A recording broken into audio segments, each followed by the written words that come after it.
Okay, good morning, guys.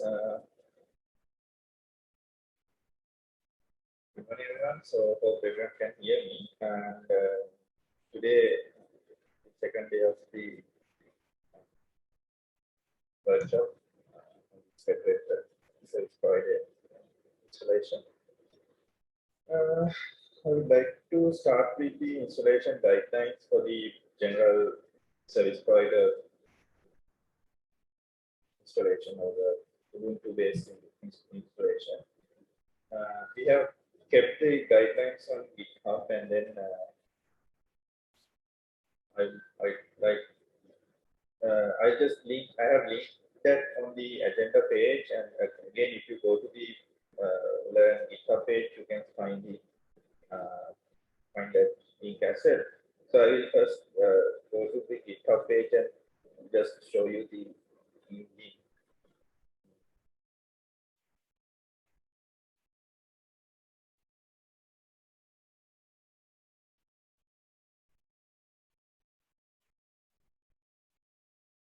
So this is this GitHub page, and here we normally kept the identity provider based content, and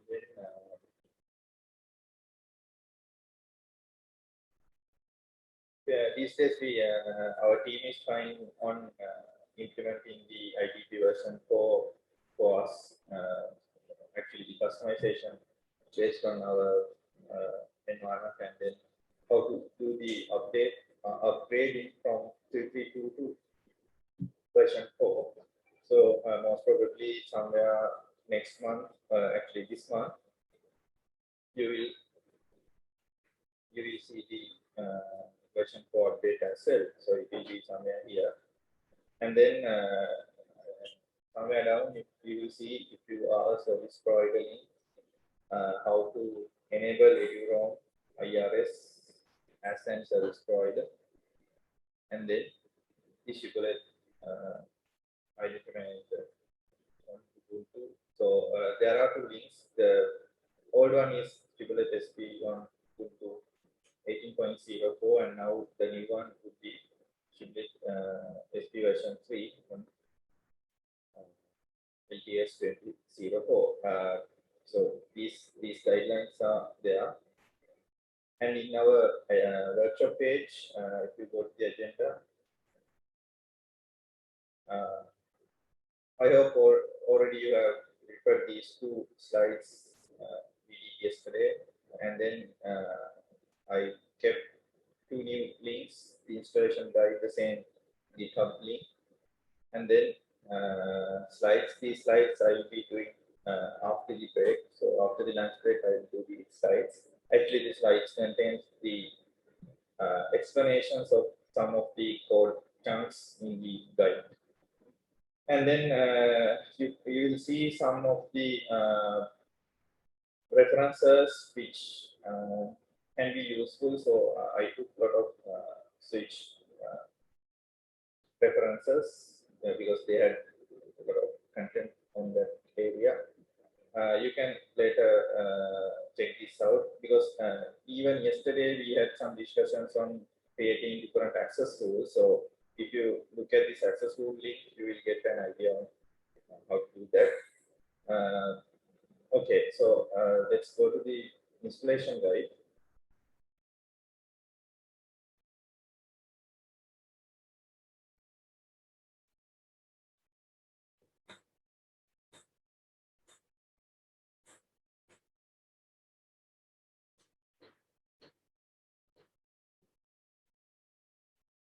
Okay.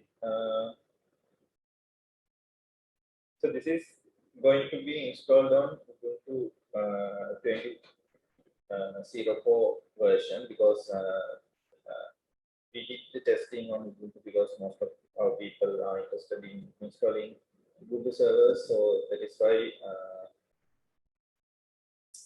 we have kept this for Ubuntu and for the latest LTS version.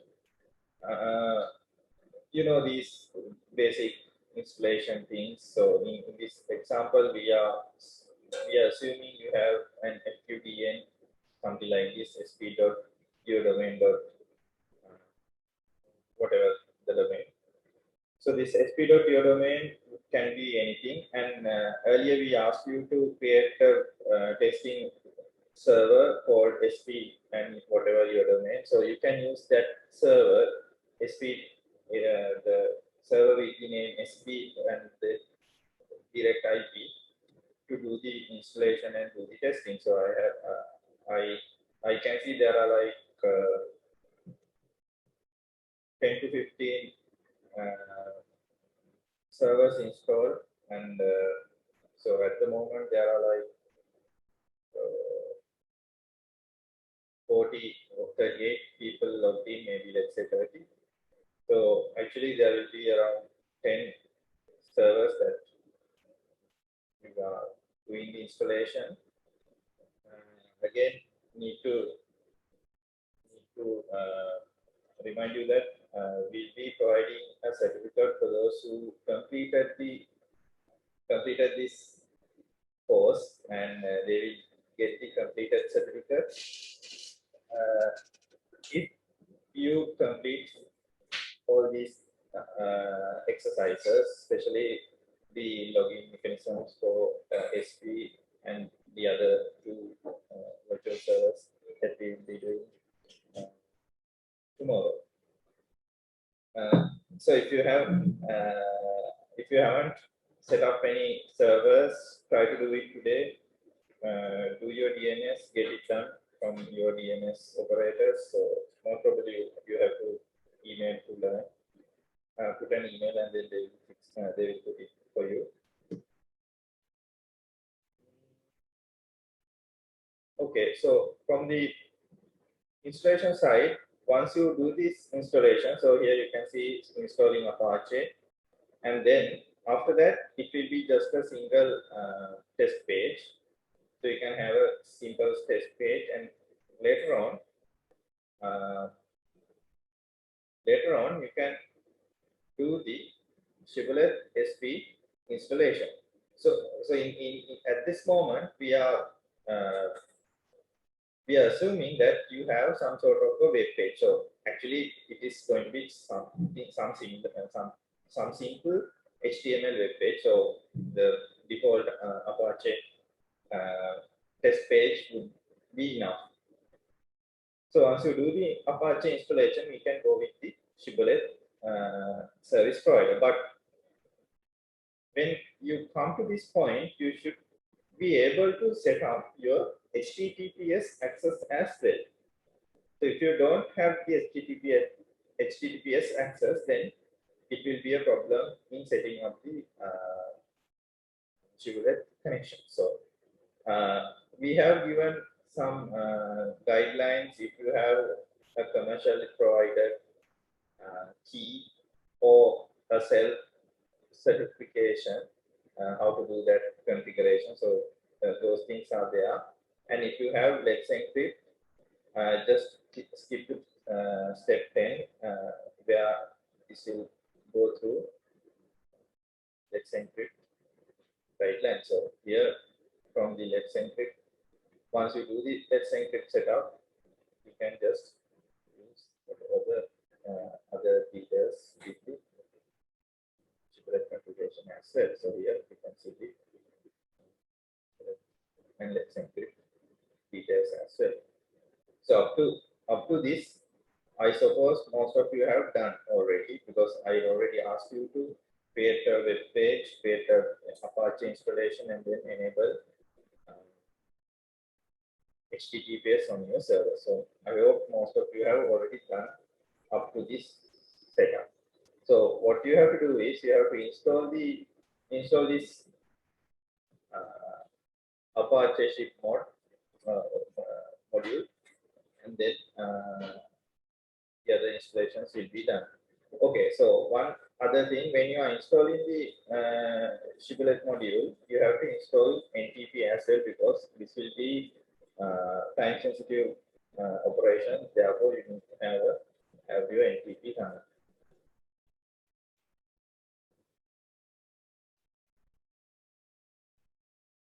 After that, all the configurations will be in this particular folder.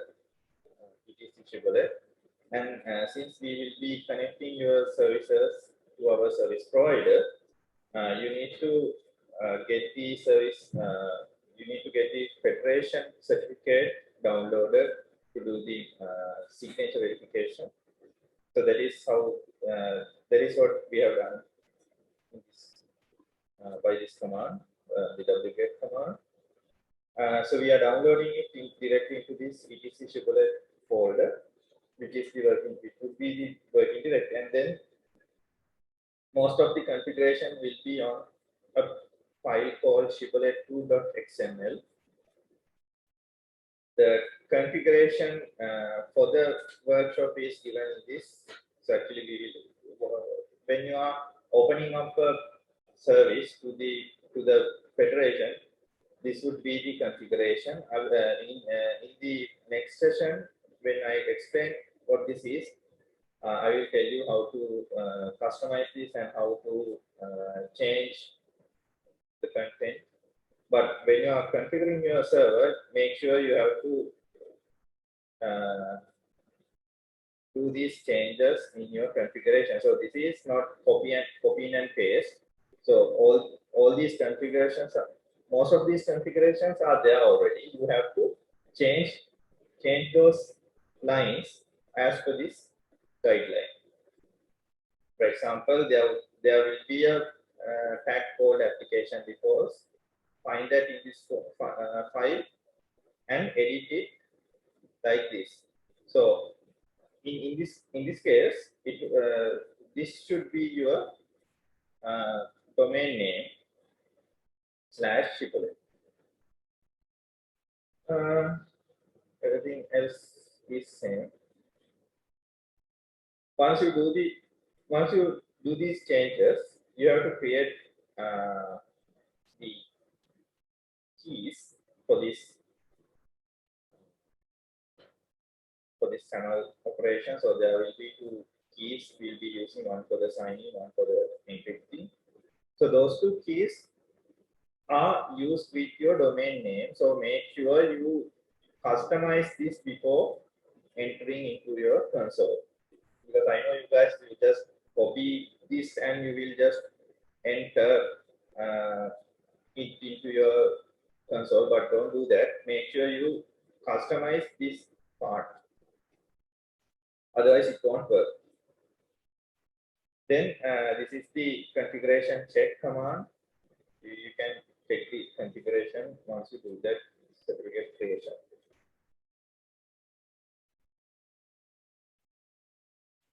Once those things are completed, you can enable shibboleth module. Most probably it will be automatically enabled, but just in case, better you double check it by issuing that command and then restarting the Apache service. Once you do the Apache restart, just wait 1 or 2 minutes and then in your browser, go to this URL. This URL will download a file called metadata. So that metadata file will contain the XML content of the metadata of your service provider installation. What next you have to do is you have to come to this web page and then follow the service provider registration. So that would be the normal or the general guideline in joining an SP. So you have to fill up some forms and then you have to send it to your head of institute, maybe your vice chancellor, rector, or whatever the head. And then we will send you a link asking to register your metadata. So that link I will that registration link I will put in the Zoom chat, and you can simply go to that link today and then apply the changes. It's simply like what you did for the IDP registration. You just have to copy the metadata into that box and then do the installation. after around a half an hour time, maybe somewhere like 11, I'll do a quick demo on how to do the registration. So you guys can just quickly go through these and set up your setting. After entering that, we will, from the federation side, we will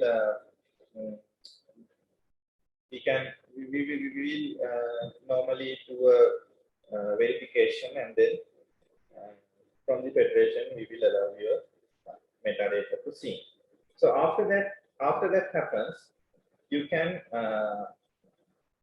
do the application side configuration. So what normally happens is when you are okay, let's say when you submit your application, it goes to LIAF, and then when we approve that, it goes to LIAF metadata. So this metadata will be consumed by all the IDPs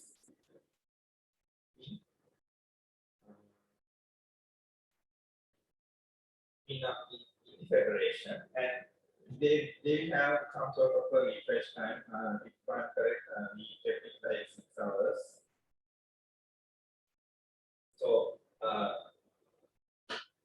every 6 hours, your IDP will connect with LIS metadata, and then they will refresh the metadata. Once that happens, your IDPs know that there's an entity called sp.geodomain at your at the DNS well or IP address. So so this will take time.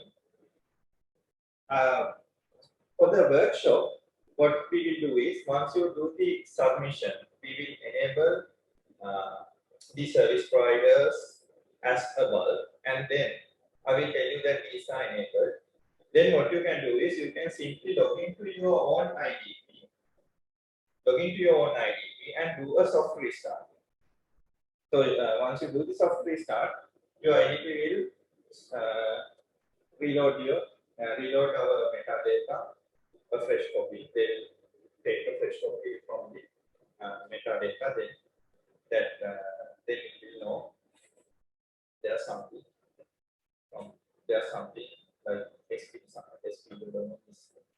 there. Or otherwise, you have to wait till this 6 hours complete. So for the workshop, we might not have that time. So there is a space to restart in your IDP. After that, we have to configure the SP part.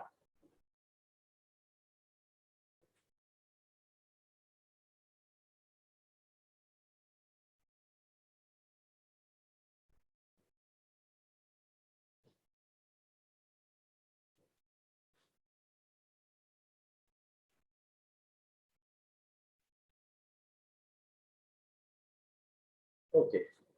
Then after that, we can do the configuration on Apache side on securing the content. So normally this can be done by creating a new configuration file or including the same thing into the existing configuration file. If you don't know the configuration file you are working, you can simply create a new configuration file like secure.conf and include this part. So here I have commented out this line because if you put this one, when you simply go to your root domain, it will redirect to something called this automatically. So for the testing purposes, I don't want you to do that. You can simply comment this out. What we will be doing is there will be a new folder called secure in your root location, and that folder will be secured using this equal access. So This is done by having these three lines. So, I will explain how this can be customized later. So, basically, this will protect the folder called secure in your root directory. So, this is how we are creating a secure PHP mirror file to get whatever the attributes that will be passed from the Shibboleth server to the Shibboleth service provider. So you have to create this folder. We are assuming this Apache home directory is something like this for HTML and then create secure. In the secure folder, create something called index.php with this content. So this content is again this content will actually do the mirroring of your variables that are passed from the server, PHP server variable. And then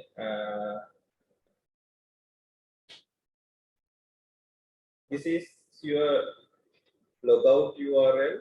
Make sure you customize this part, otherwise it won't work. This would be the logout URL for your Kubernetes installation.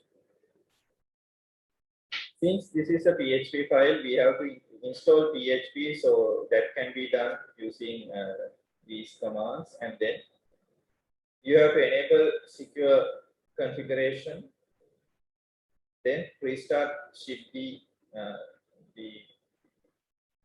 Shibboleth daemon. So actually, when you install that Shibboleth module, it will create a service called shibd. You can simply restart shibd and then restart Apache as well. Then you can simply go to your domain, and you can your domain will be something like for the testing I included something like this. So I did kept the default page. I just included a simple HTML page. If you just look at the source, this is the HTML, and in the location sign in, I kept a simple button. So this button will go directly to this link. So that is what we are doing in this as well. So if you browse to this link, or in my case, the button, the same link. When I click that link,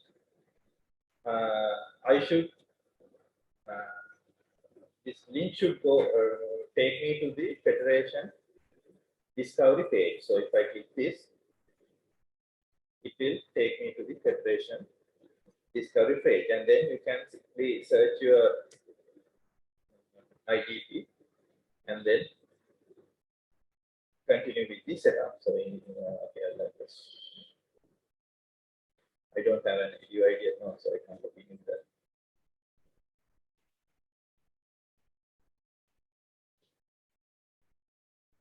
So now I have logged in.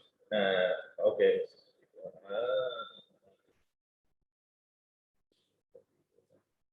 Okay, so when you log in for the first time, you will be asked to accept some details. So you will be asked to accept these details when you are logging to the service for the first time. So this will be asked from your IDP server.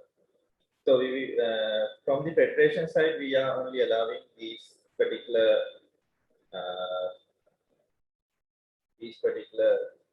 attributes. So they will be sent to your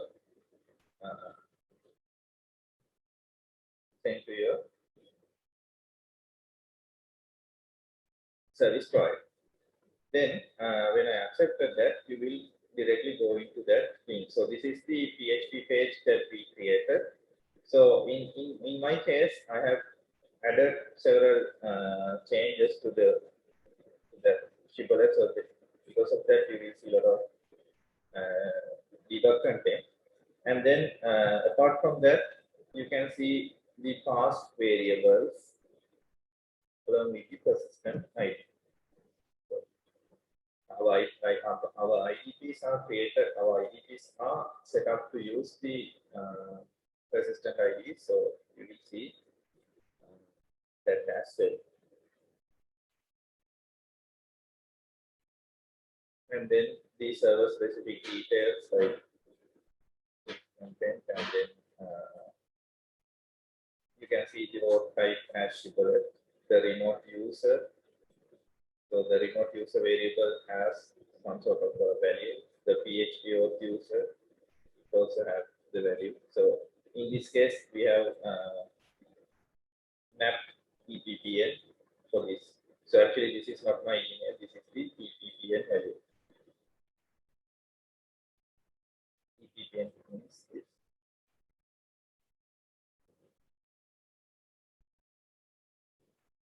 And so this is how you log into this setup, and then you have to enable attributes as per your need. So in my example, I have already done that. That is why you can see those attributes. But for the first time, you have to edit this particular page, this particular XML file, and allow whatever the attributes that you need. So, or this attribute map already have all these attributes. What you have to do is either comment or uncomment the existing details, and then restart the shibboleth and the Apache services. So for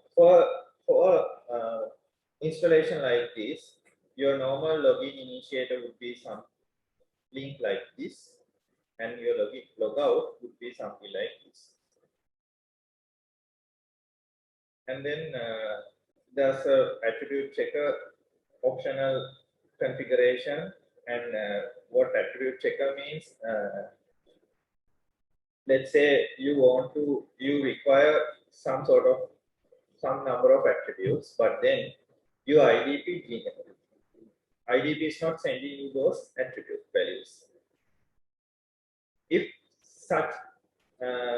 in such condition, you can simply deny the user, saying you are not sending these details to me. So that can be done using this attribute checker. So this attribute checker has to be first enabled from the shibboleth configuration on shibboleth2.xml. So that can be done by something like this. And here again, the session hook. And okay, so this example, these configurations, they have some nice graphical thing when there's an error. So I'll try to create an error with this page, and then later on I'll show you how it happens. So if you do these changes, then again you can customize that as well. So it's just an optional part. If you like, you can continue with that as well. Okay, so this is the general installation guidelines for Shibboleth SP version 3 installation for Ubuntu. Shall we start doing installation? And if you come up with an error, or if you come up with an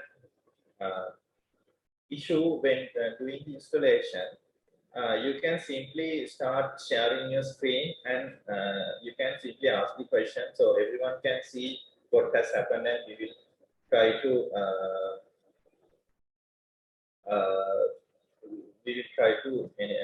help you on with this troubleshoot.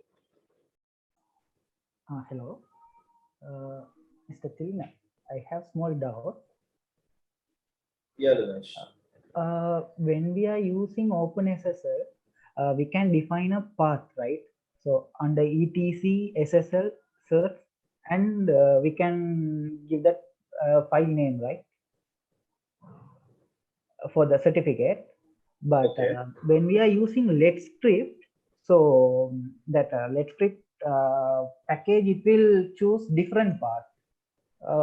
I have found it under etc Let's Script live and my domain name and the file, it's there. So do I have to create a No, no. If you are installing Let's Encrypt, here here it will be these few steps. You don't have to do any changes. You just have to do the Let's Encrypt this subbot Apache, and then it will automatically create all the configuration files. So you don't have to edit this page. So this okay. So in our configuration, if you go with Let's Encrypt, just skip to step 10. Don't do any of these 5 to 9. But what will happen to that step 12? Under that there is a different name that you are using, SP signing key PEM, but it does Sir, not exist. If step you go in, which one? you have to scroll down. This? In 12, yeah. Yeah, that one. Credential resolver type file use signing in. So these are something else. Yeah, this SP signing key PEM, it's taken from that. Yeah. This is something. Yeah, this is something else. This is not Let's Encrypt. This is these are keys for the shibboleth installation, shibboleth configuration. So they are not created using Let's Encrypt. They are self-signed keys. Those keys will be created using these commands. So these are not Let's Encrypt commands. Let's Encrypt is only for the HTTPS part. Right.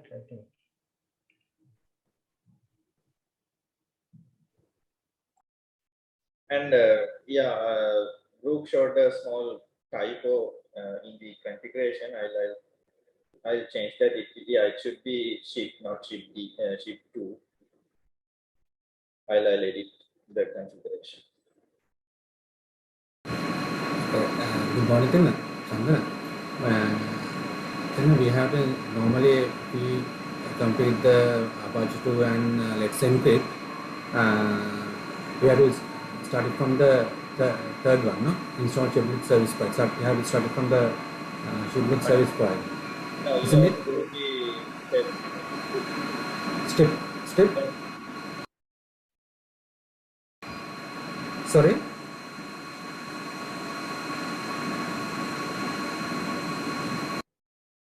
Yeah, so step 3 and step 11 onwards. So if you have already done, you have to do the step 3 and then. Okay. And please refresh your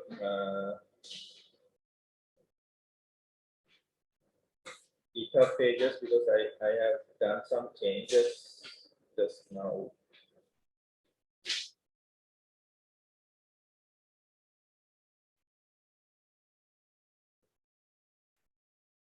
Especially to the 14 step enabling this module. Hello, Mr. Tilina. Hello. Yeah. I'm Kanishka from Open University. When I'm trying to complete 15th step, the retrieving shibboleth SP metadata on my service provider server, when I try to browse the URL, it downloads file called metadata. Is it correct? Yeah. Or it should be appear as a web page? It is not a file with XML extension, so you won't be seeing it on the browser. That this particular metadata file, it will get downloaded to your folder, to your browser, to your computer. location. So what you have to do is open that metadata file from the text, from a text editor, and then copy the content, get the content of that. Okay, so that means you need the login page as well. Okay, just give me a minute. I'll put it in the Zoom chat. Okay, thank you. Okay, guys. So I entered the URL to the Zoom chat. It's fr.ac.lk/provider/sp_registration. Go to that page and I'll just show you a sample. Okay, so this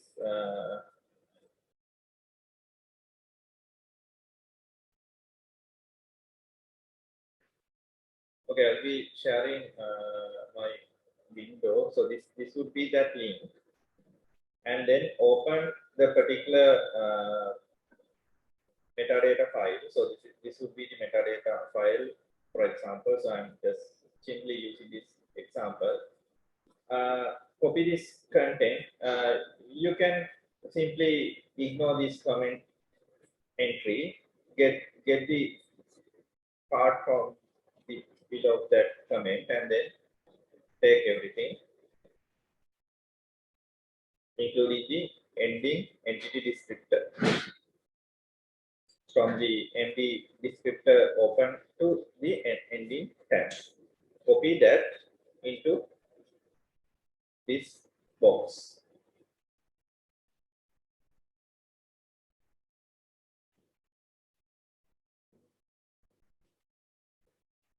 Copy that. Don't change any of these in this box, and just click next. Then you will be seen with some similar window. Select Learn Identity Federation from here. You can enter your details somewhere there, and then include details on your organization on language English. Include means you have to click this add button. Okay, let's say I'm just putting something.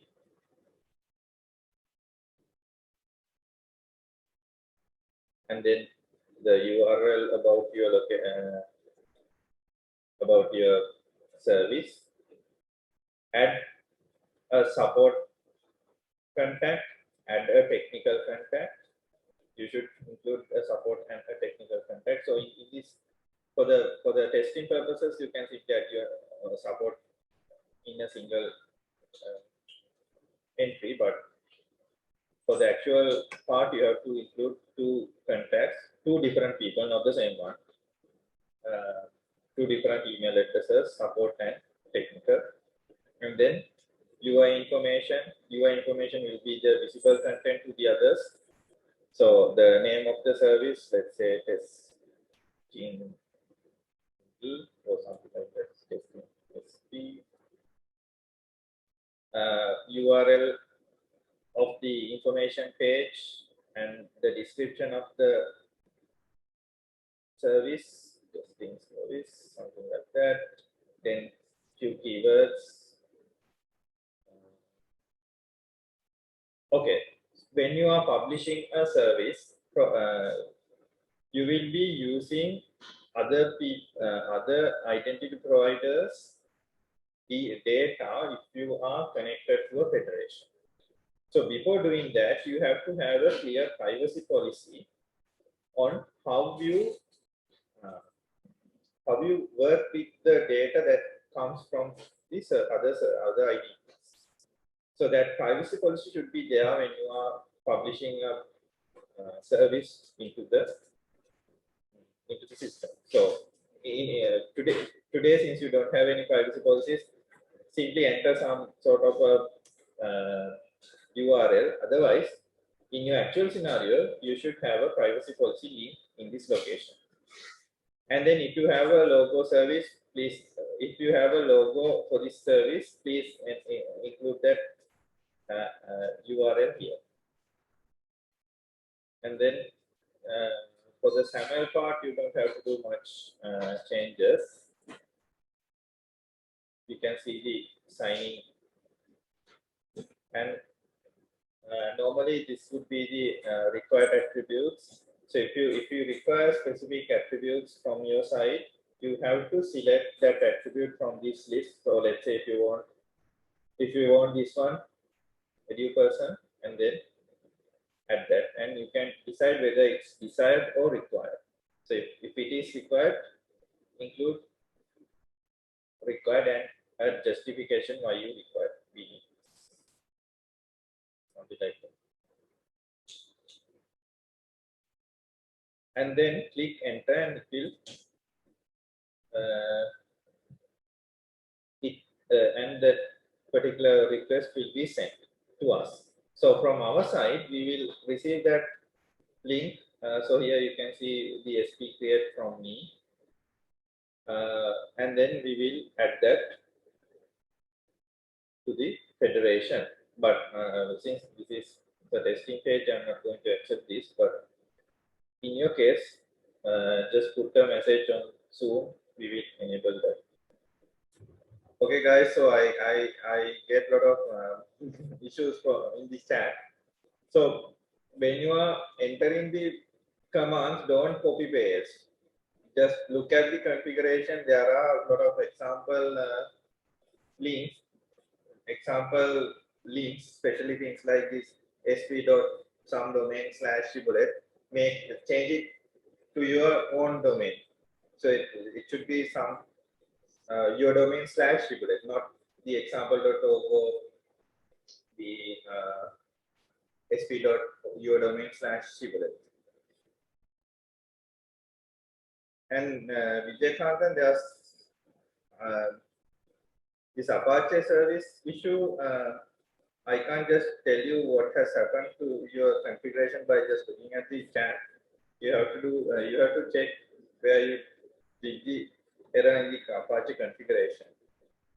So if you, that's why I said just don't just go with the commands. Just read the flow and do the installation. If you just copy and paste, you will get a lot of errors, because it is not just copy and paste. It's you have to actually edit the commands.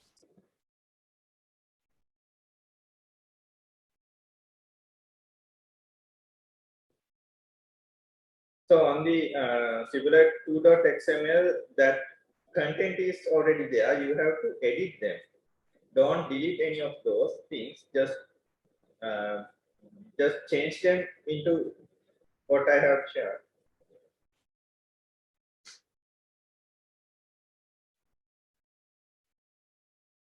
Yeah, Kanishka, share your screen. That's okay. And when you guys asking questions, just don't directly message me. Just put it so everyone will see the issue.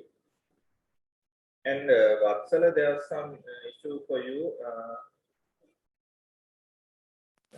Mr. Tilina? Yeah. This is my metadata file, and this is the issue. When I saw you your metadata file, this entity ID should be the domain of the SP server, but in my case, it show like this. Yeah, did you change that on your Shibboleth 2.xml? Just can you open that? Yes, I did according to the guidelines, but I don't know what I missed there. Step 12. Step 12, yes, I did. Application defaults. Yeah. Wait a moment, I will show you my configuration file as well. Can you download that?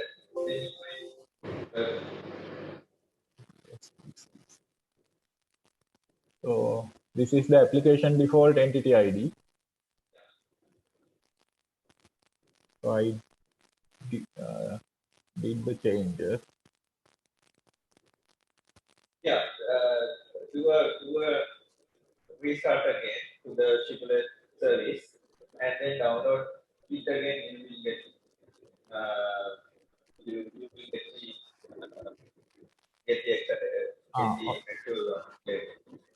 Then whatsoever asking whether you can IDP link. No, you don't have to put any IDP links. Just put fds.s.lp in that given location. Don't put any IDP related data.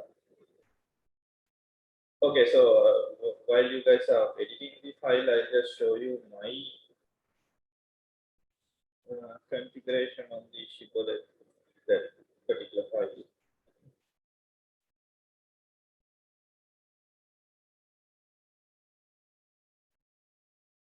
So this is that SP I showed you earlier. It is the shiplet and shiplet2.xml.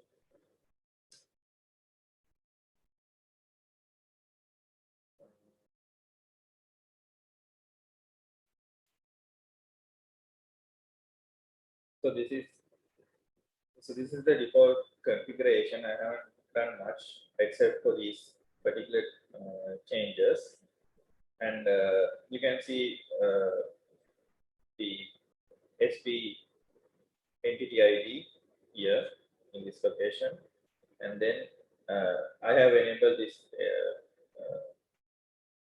attribute checker. That is why there's the session hook and the metadata attribute prefix. Otherwise, you will just see the first three lines. Then the sessions, we have to enable this handle SSL and the HTTPS cookies. Then for this SSO, there will be a long line. Reduce it and make it like this. You can simply remove that other part and then keep discovery protocol and then the discovery URL.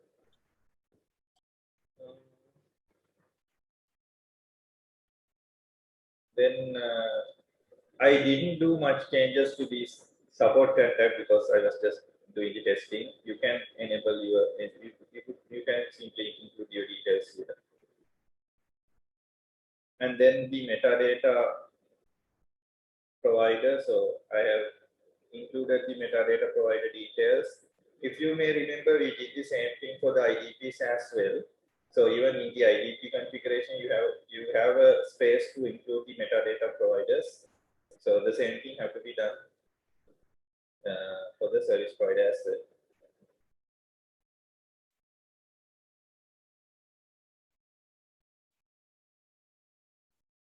And then the certificate files. Here you can see the certificate files.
if I go to my Apache sites enable directory, it will be just the default configuration and the default let's encrypt configuration. So if I do the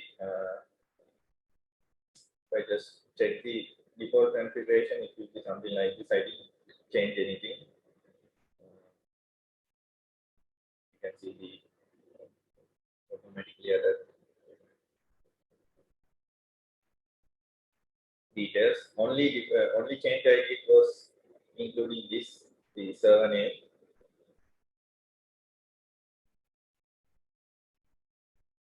And on the let's encrypt page,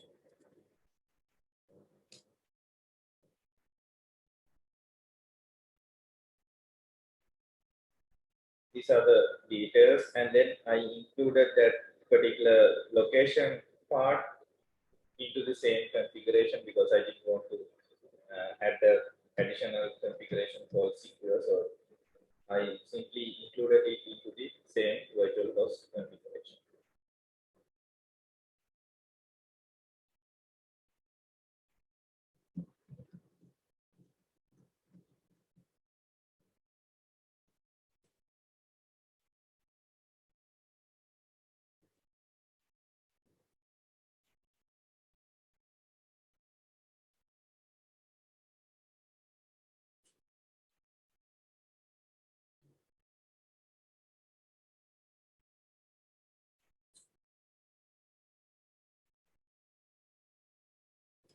If I go to the default HTML location, so it's just the HTML index file and the secure folder. So if I do a cat on index file, it's just the simple HTML configuration with these details. So just get the title and then put some text, then the button, and then there's a link at the bottom. I'll explain it later I'm doing the slides in the evening session.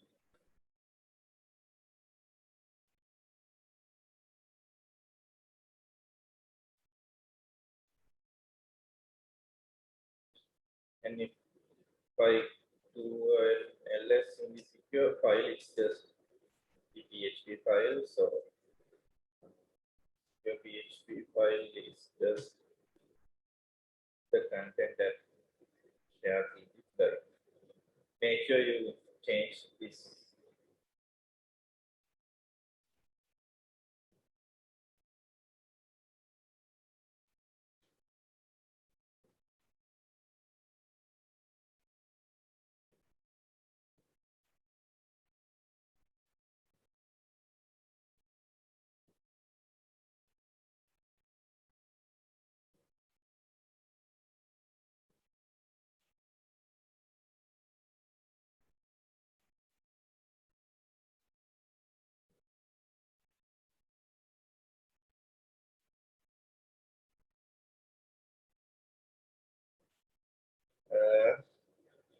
Yeah, for group can Perry, I'm not sure how to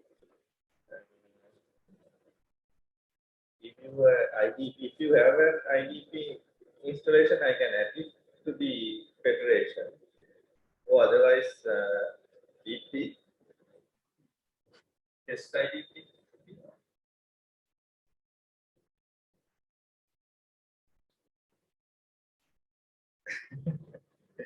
We don't have a test IDP running at the moment. I'll try to give you an account from somewhere.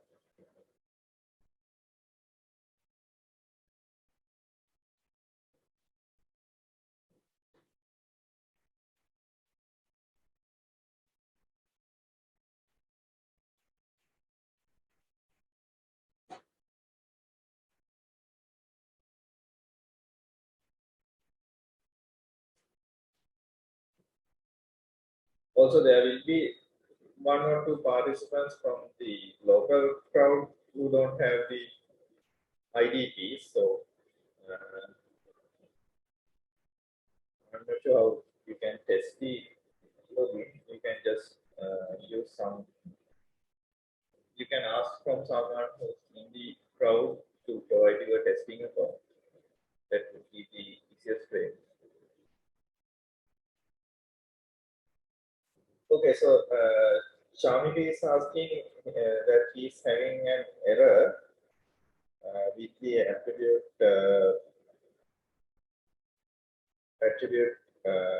metadata, not attribute, the metadata provider.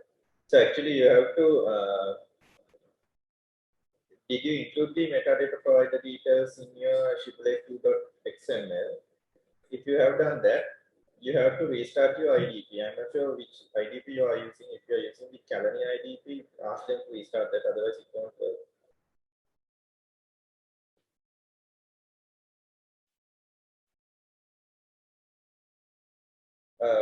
Lawrence, you don't have to go to the DAF page. You can use the link that I sent in the chat a little while ago. Okay, there are a lot of.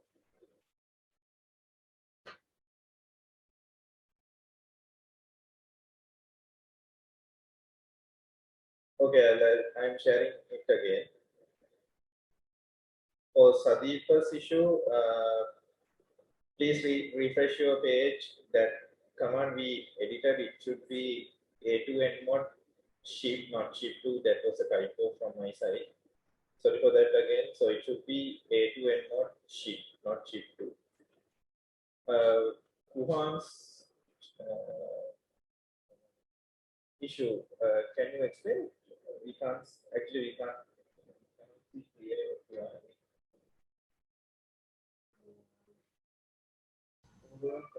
Yeah.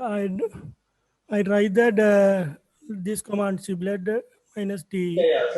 So if there were issues, then you will see it on the console. So it says overall configuration is loadable. Check console or log for any fatal error. So since there's no errors, you can't see any errors. Now you can go ahead with the other part. So is it okay? Yeah, this is okay. Okay, I will continue.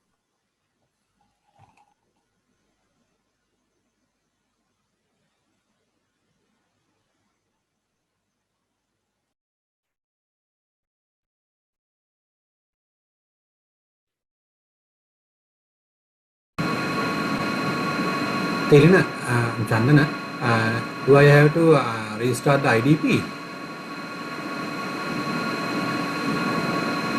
Okay.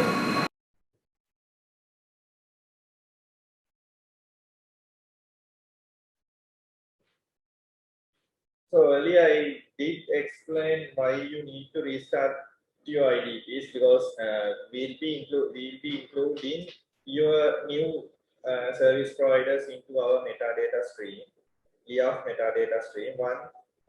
Once we include that, we'll be signing it with our keys, and then your IDPs should be able to receive that and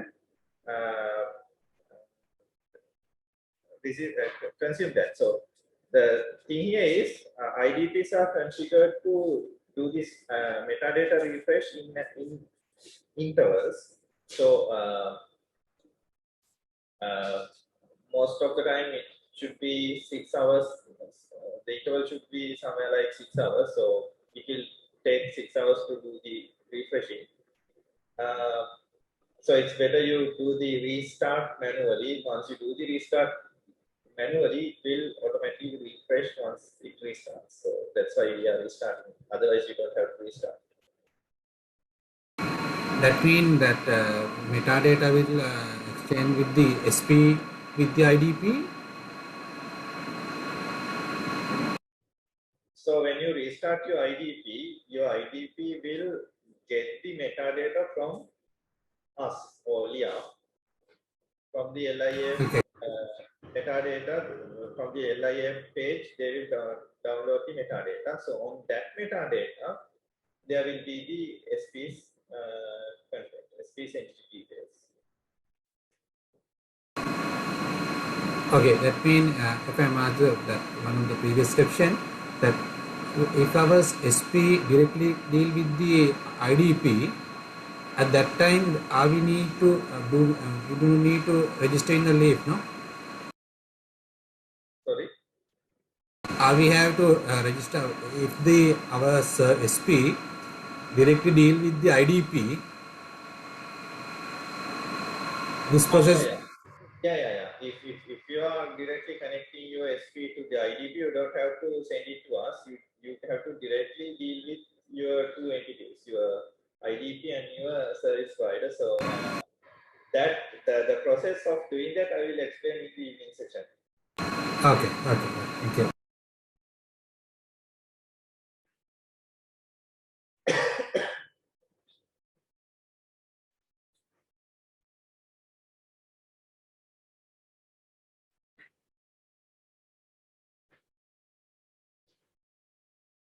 Yeah, so we received Kobe and Marcellus request. We'll accept that in a minute, and I'll let you know when to restart. Meanwhile, you can do the rest of the configuration. Okay, guys. So I'm repeating the same thing. A2 Nmod shift 2 was an error. So just refresh the page. It will create. It will give you the new link. It should be A2 Nmod shift, not without 2. And then there was an error from Sadeepa. So Sadeepa, you have to double check the shibboleth to XML. There are several errors in the session line on step 12. So on step 12, there should be some HTTPS configurations. Double check that, then it will be okay. For Renuka, can you do the circuit installation without issuing that APT repository link, without issuing the repository link command? Simply install apt install Python 3, that part. Lawrence, you are sending me the metadata. I'm not sure why. Just go to that link and include the content of that file into that page, and then you have to do the setup.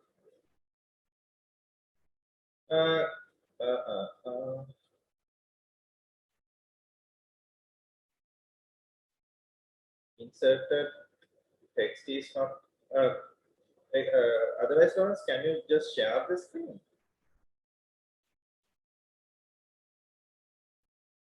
From Marcel, you are asking. Yeah. So if you have done that entity ID change on the shibboleth 2.xml, just double check whether it's changed. If it's changed, restart the service and restart Apache service, and then it should be changed on a new download file.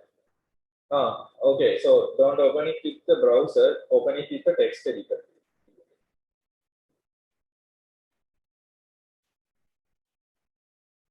Open that file using a text editor.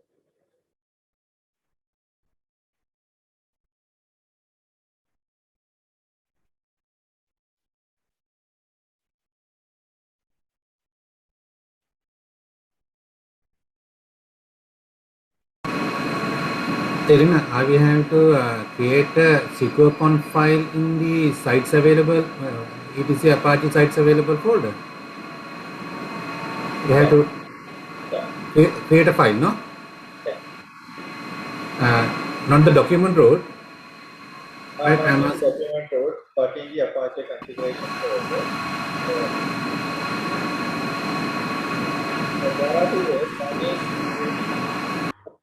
.conf separately, or otherwise the other thing is including that shibboleth configuration into the working configuration file. So since we have multiple configuration files, it's easy to do it in a different file if you are running a single virtual host in your Apache server. If you have multiple virtual hosts, you should include those into that particular virtual host Apache file. Okay, so the issue with certbot, there can be issues with Python 3 and certbot installation. For Ubuntu 20.04, you can simply install certbot Python 3 certbot Apache. That should work even without adding the repository. Okay, then I'll edit that page as well, so it won't make any confusions.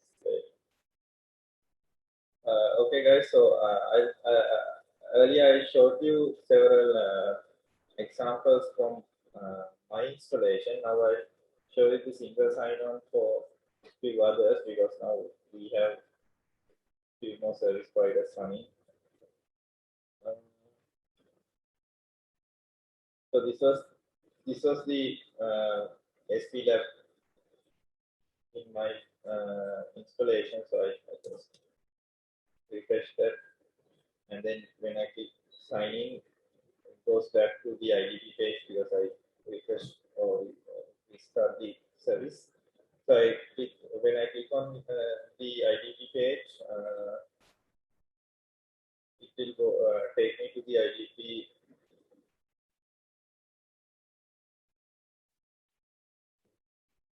And it should log me in.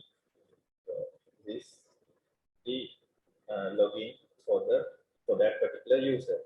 Then I'll go to this URL. So this is the installation done by group. So if I go to this secure page again, this FTS page will pop up, and then what I have to do is just click my IDP. Then from my IDP, it will ask you are going to log into Group's SP, and these are the details that I will be passing. So if I am okay with that, I can simply accept. Then you can see the same content coming from Group's page. So next, this is Terry's installation. If I go to the secure page, again the same thing.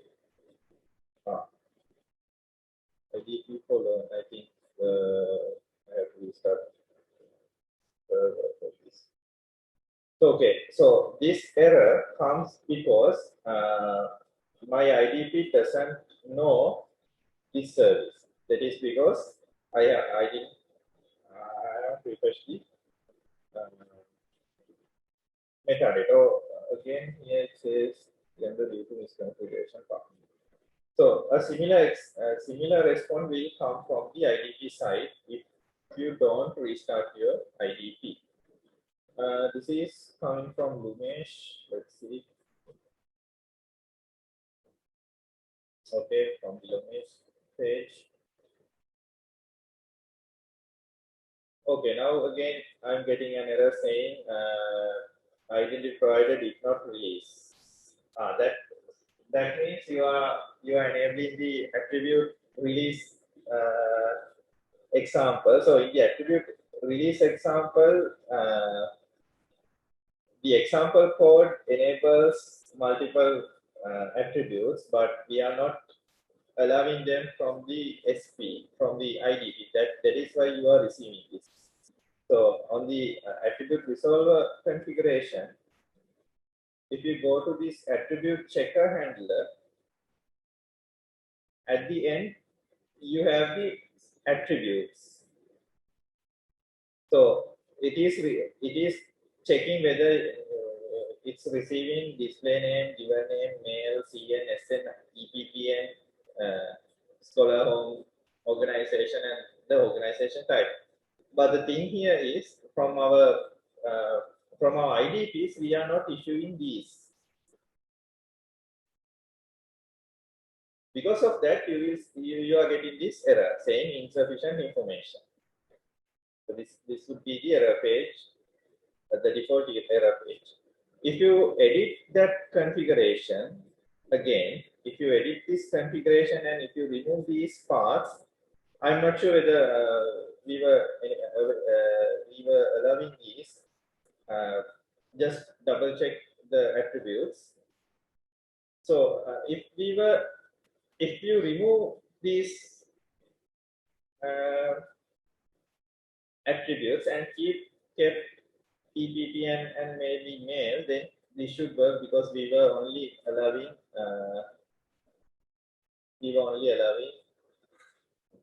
those attributes. You have to sign out first and then do a refresh and see.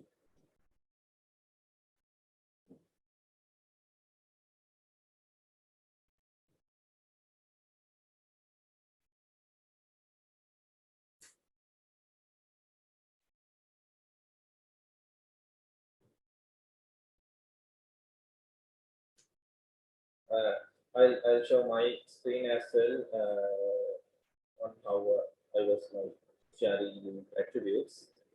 So in my shibboleth configuration, you can see the attribute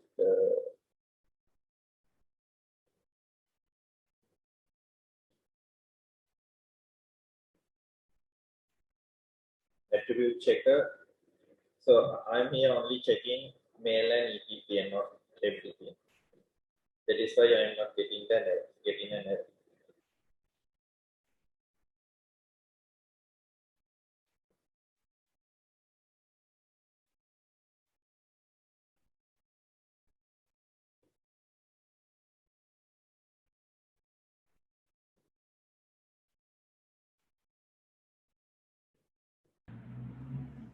Tirina, Yeah. Tirina, in the 16th step, what do we have to do in that registration page, LIF? Do we have You have to first open that metadata file, download that metadata file using a text editor. Yeah. And then uh, you can simply upload that content to the registration page. So the registration page I shared sometimes back in the chat. You can go to that chat and find that link. It's something fr.ac.lk/provider/sp_registration, something like that.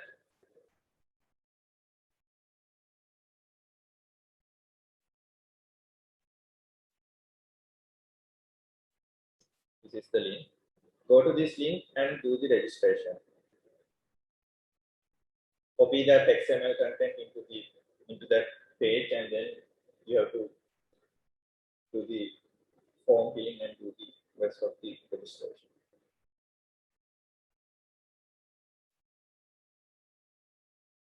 Okay, so I'm going to stop the session for lunch because now it's like 5:12, and we'll start back at 1 p.m. and then in the evening session we'll discuss in detail about the details about the configuration sets, configuration chunks, and any changes that you can do when you are doing different service provider configurations.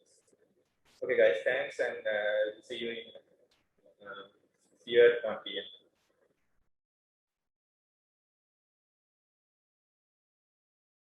Can you share your screen?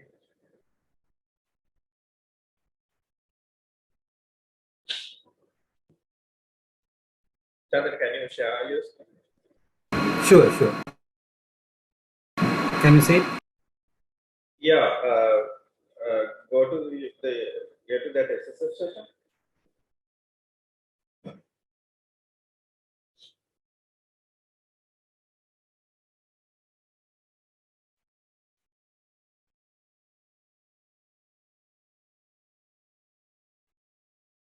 No, go to your SSH session and open shibboleth.xml.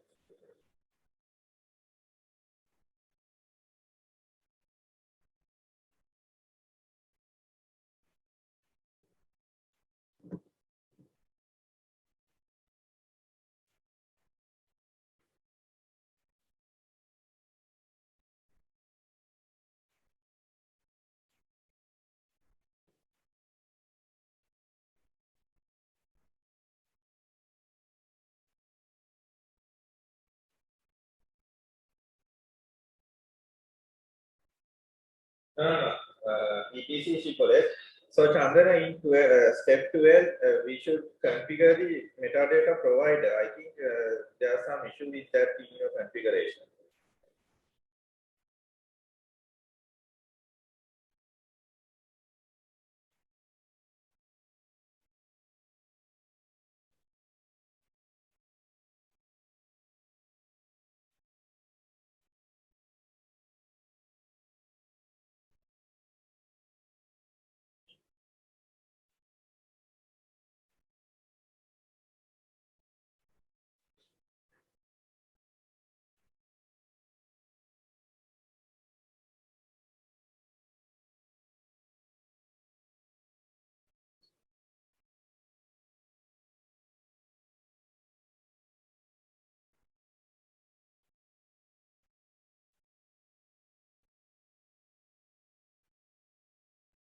No, yeah, one issue is that it should be your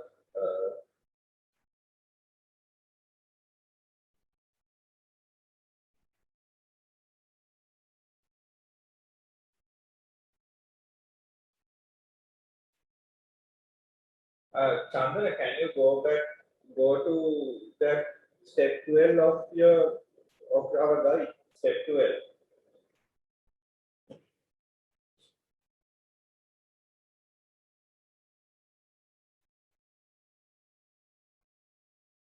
So in step 12, there are a lot of changes that you should do on shipwreck2.xml. You have to do everything, otherwise it won't work.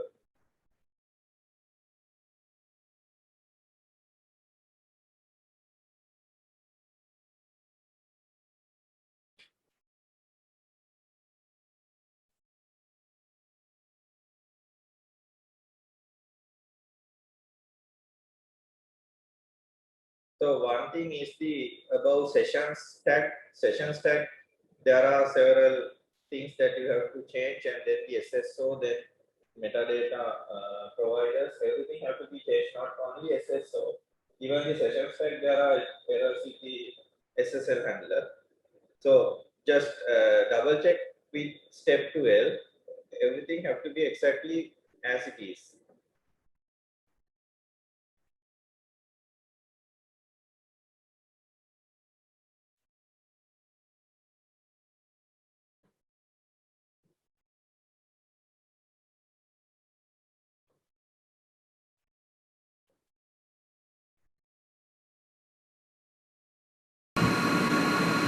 After that, I have to upload metadata again.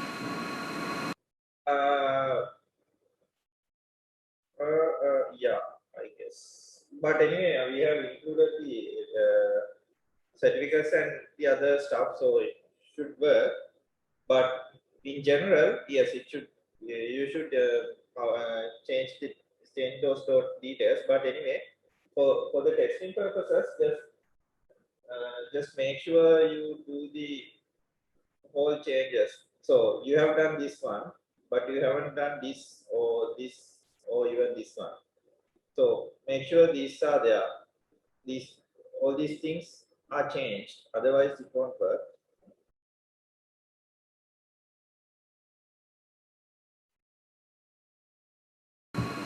Is the best is copy and paste or just edit the relevant?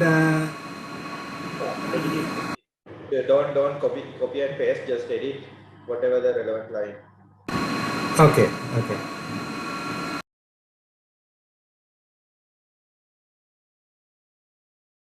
Okay, so we have included most of the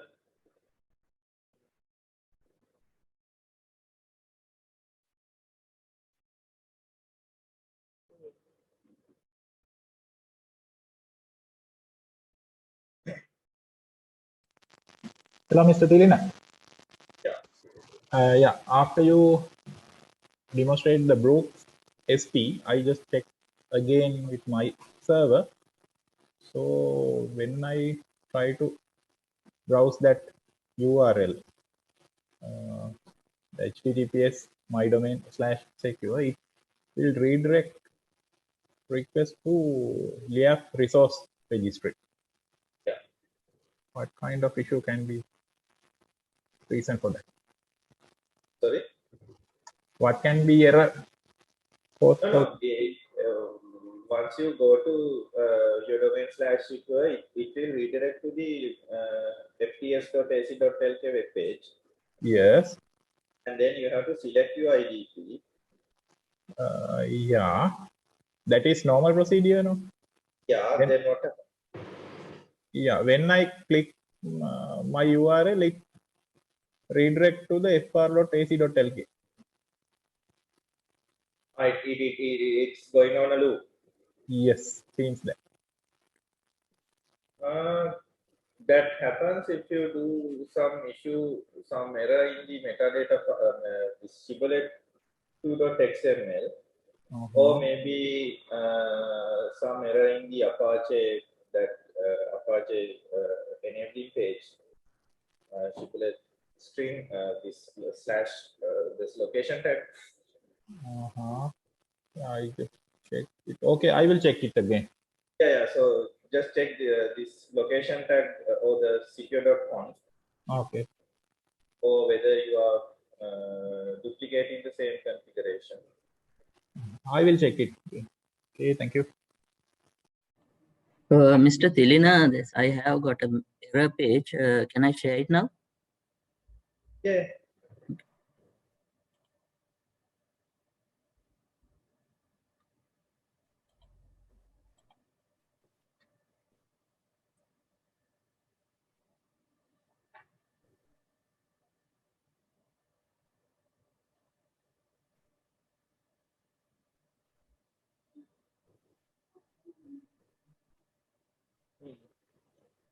So I'm not sure whether we restarted the.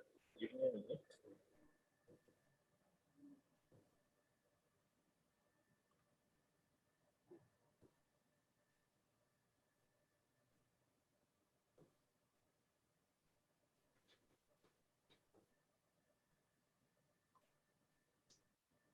Actually, did you restart your server?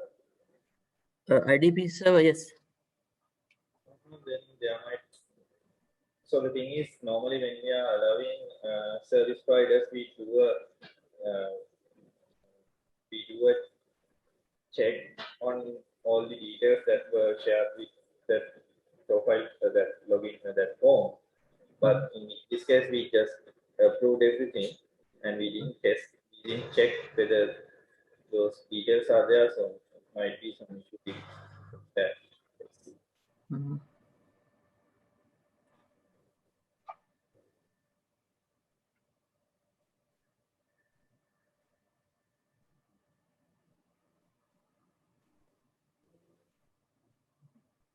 Can you go to your shibboleth2.xml? Okay.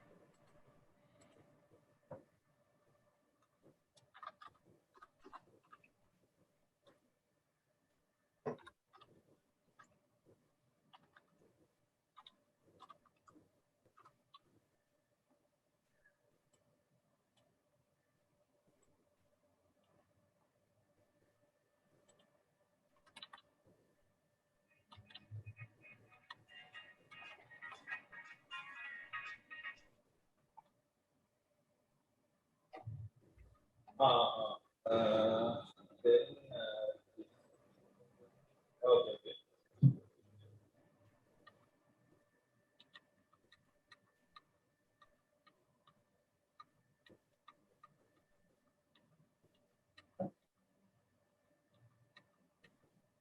So seems like your IDP have not yet synced with all the details. Can you just do a restart again to your IDP and see what is happening? Okay. Okay, I'll try again. Okay. Okay, so while that happens, I'll just share my slides because I want some time to explain the details of those configurations.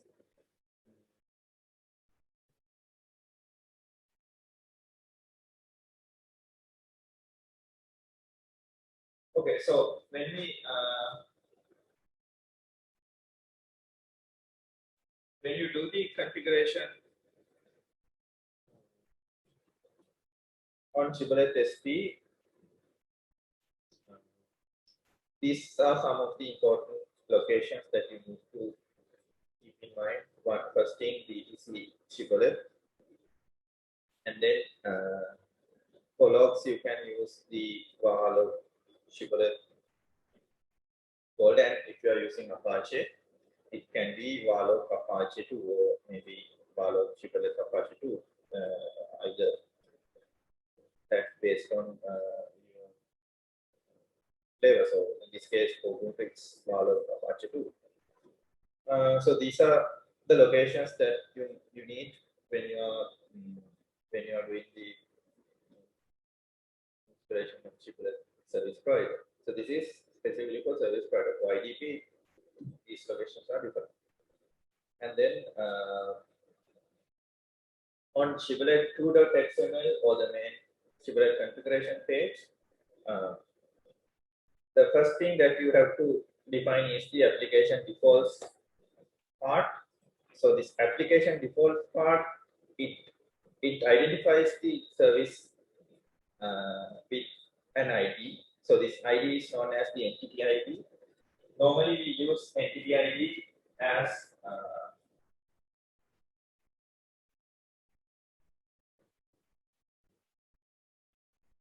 with something like this. So for Shibboleth service providers, normally this Shibboleth service runs on whatever the domain / Shibboleth. So you will be using that as your entity ID. So make sure you edit this particular value, and it should be a unique value for that particular system. So if you are hosting multiple virtual hosts in the same server, so tomorrow we'll be doing something like that. Make sure this contains the domain that you need to do the Shibboleth test or Shibboleth login.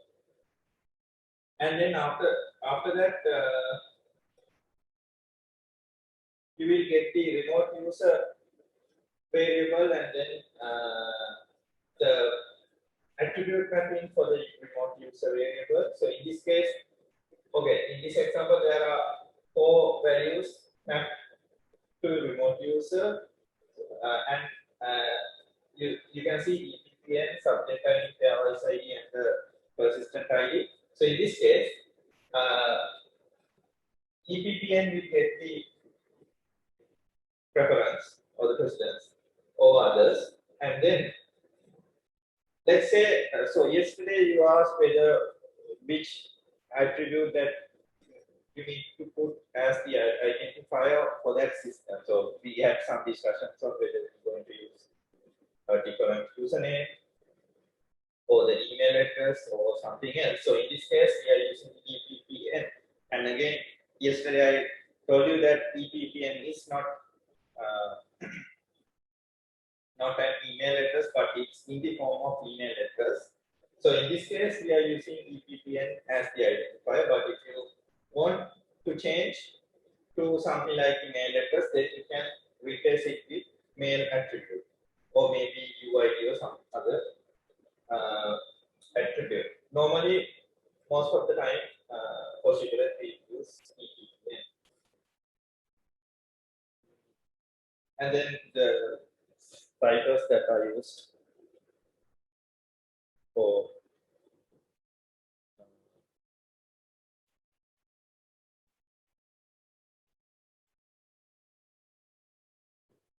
okay, next, one of the key things that you should keep in mind is this SSO part. So I have put 3 options. So the first one is to use with a single IDP. If you want to use your system with a single IDP, you can directly set the SSO with your IDP's metadata link. So this is normally this thing. So you can replace it with your own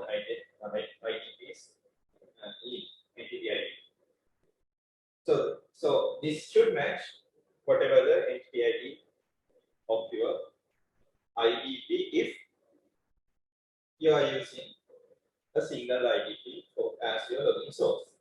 If you are using your federation, or in this case, Learn Federation, you have to use something like this, the second option. You are not defining a particular IDP, but you are directing it to the discovery URL. For those who will be looking at providing services to the EduGain, you can use EduGain discovery system. So for that, this is we are using something like this, and the seamless access.org is providing the discovery service. You can use that if you are using EduGain discovery service. So these are three options where you can use your service provider in different ways. So most of the time you will be looking at these two, because most of the time you are not in the mode of allowing internal resources to outside Sri Lanka. Then you can look into these two setups. Otherwise, if you are looking at opening your services to EduGain, you can go with the option 3.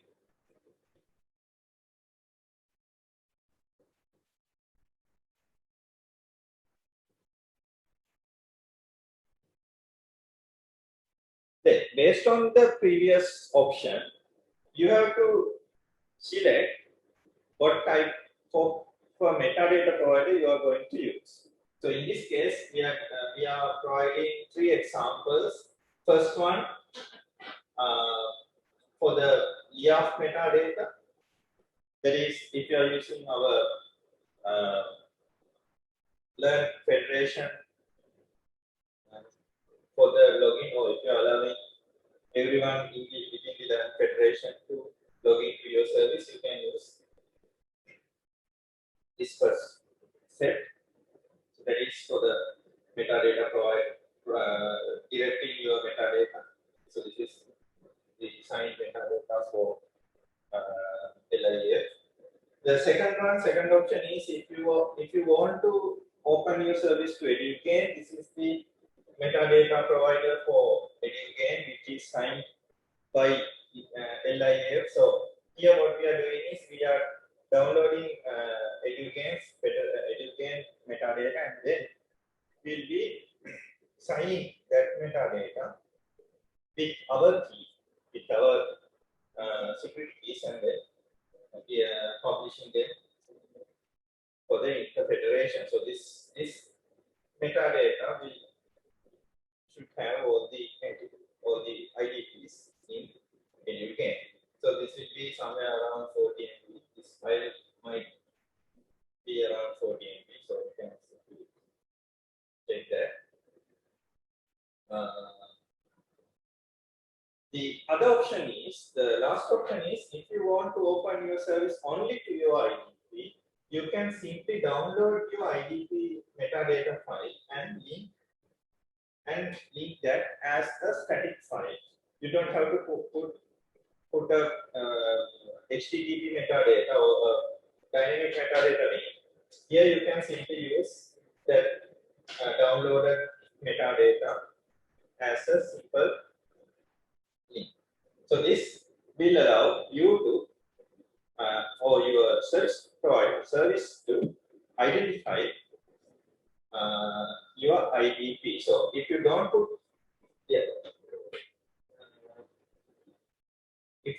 put this part in your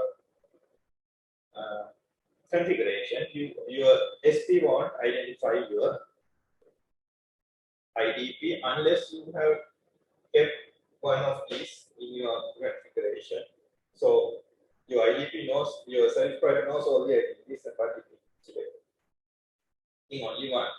So without going into these, you can simply add this particular single file and then connect it with your single IDP. So this is kind of an optional part, and it should only be used for single IDP or local IDP connections.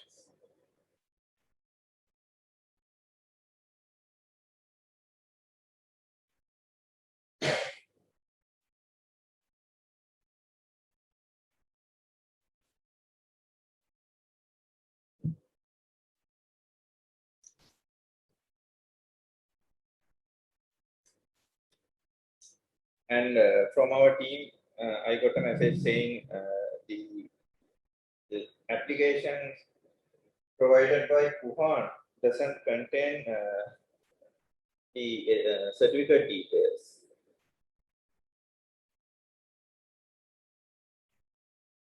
Yeah, so what is the certificate details I have to give? You don't have to do it manually. If you did the configuration correctly, if you follow those steps, especially from 12 to somewhere like 20, then those certificates will be generated automatically. There were several generation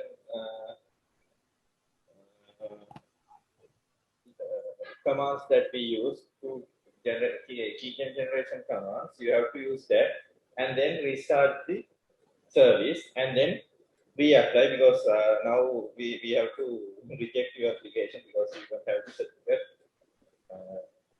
included in the form. So it's better to just check all the steps till the end and then reapply for this application.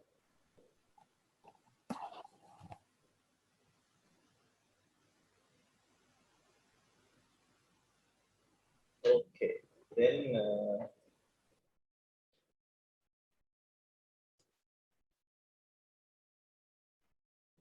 at the end you will see some lines containing the signing keys. So in this form we are using two keys for the signing and two keys for signing and encryption. Different keys. These keys have to be generated again. The same issue that got done by command. So you have to mention the key name, this one, and the one you are going to link in the file. So those two should match. And then you have to include your domain, your entity ID. So don't put the example, don't copy paste, because this is not your own one, this is the example. You have to include your own domain here and then the entity ID part. So actually this is the entity ID. You can see the two commands, one for signing and one for encryption. This is for the encryption. So the key and the certificate share.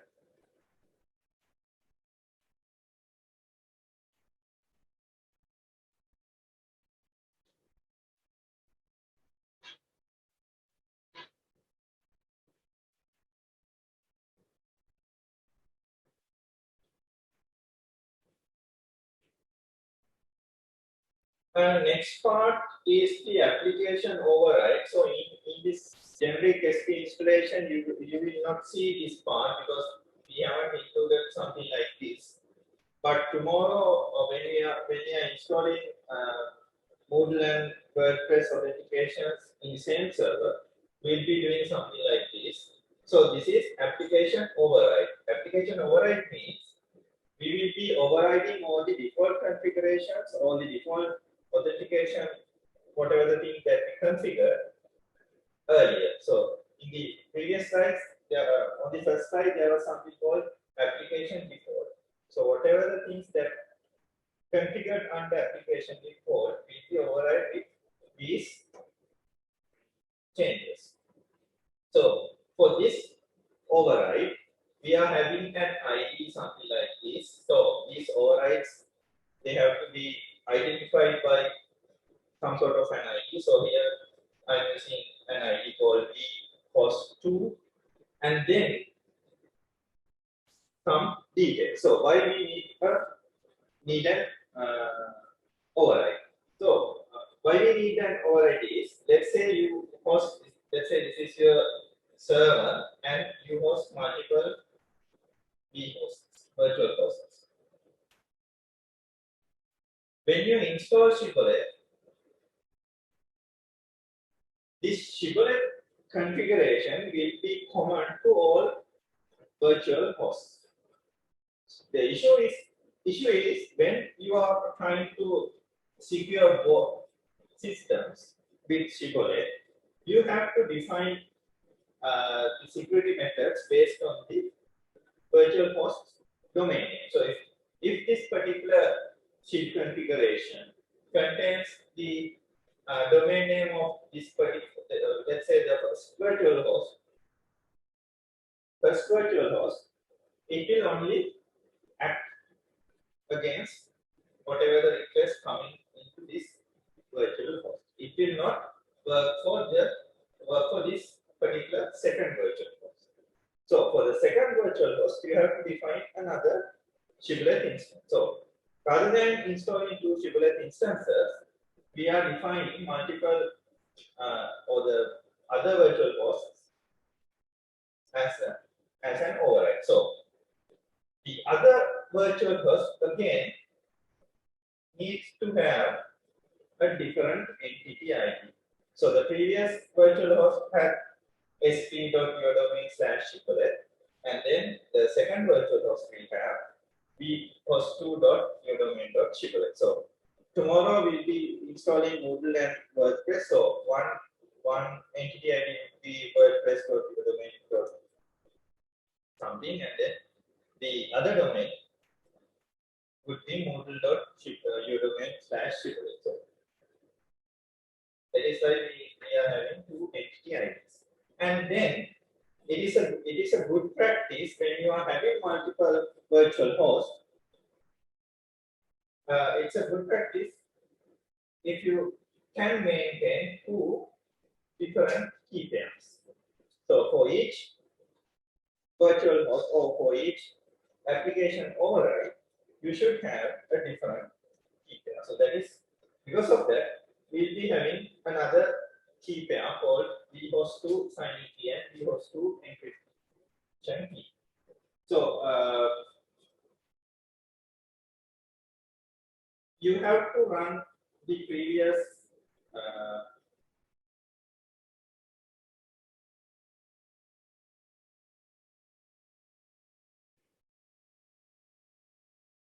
you have to run this previous command, these 2 commands. This is the previous one. You have to run these 2 previous 2 commands with the shift tj. Now you have to define the new signing key name and the new SP key name with your new entity ID, the override entity ID.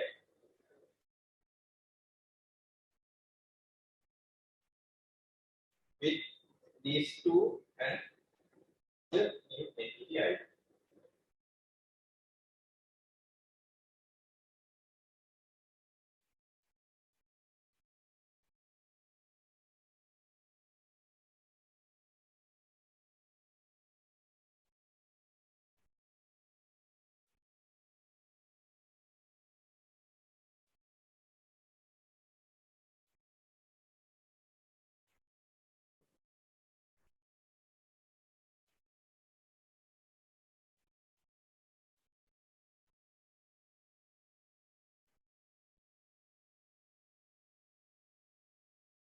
Okay, then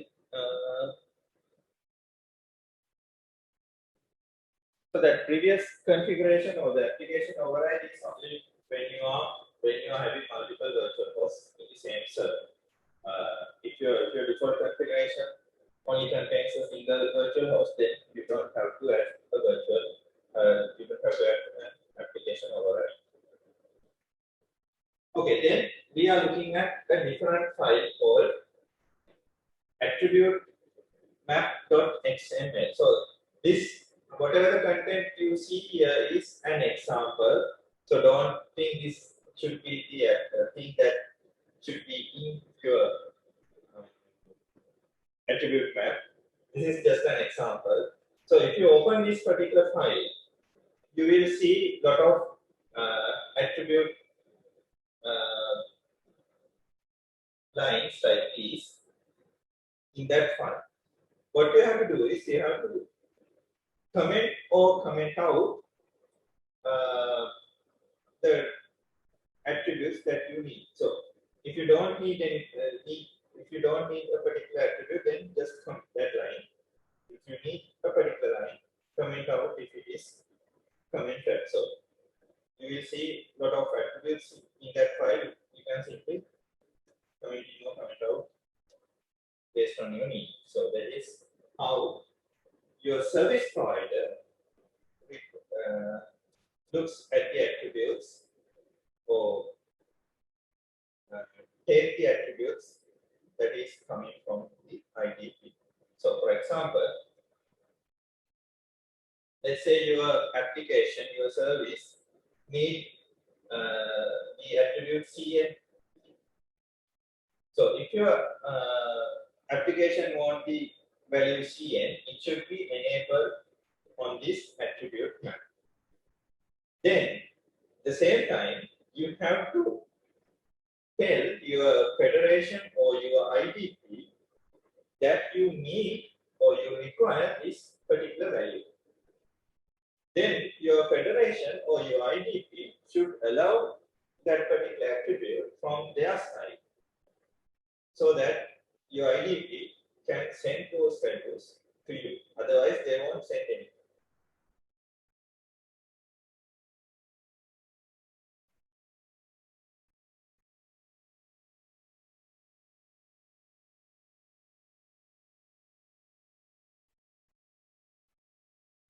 Then the Apache virtual host configuration. So you can protect the directory by using either these commands. So they are identical except for the location.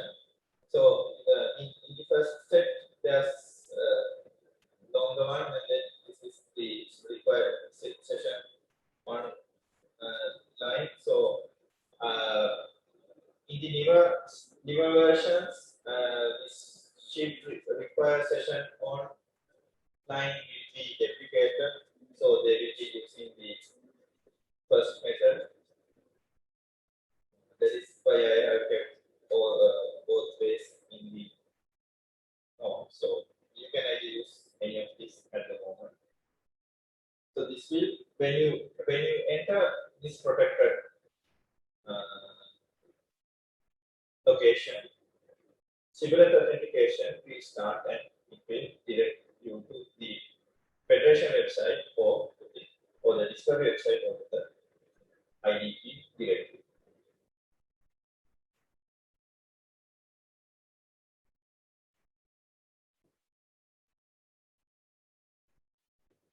Okay, so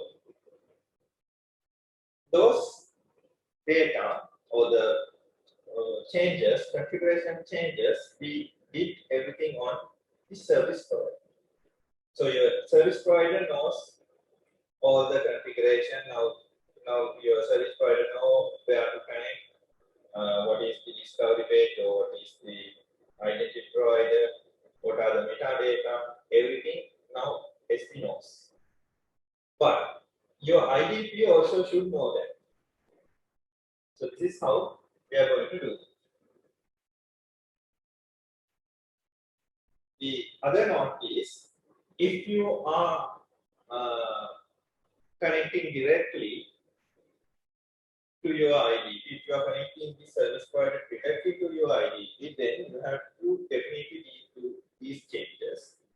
If you are connecting with us, most of the time we will be doing those changes from our side. So you just have to restart your IDP service or allow it to refresh the metadata and the other files in that refresh interval. That is how normally it runs.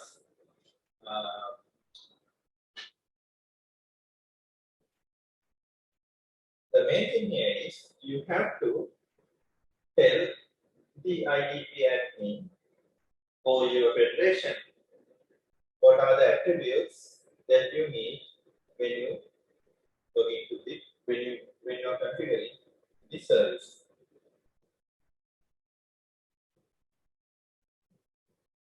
Okay, so one of the key things to be done is you have to configure the metadata providers again on the IDP side. So the thing here is if you are connecting with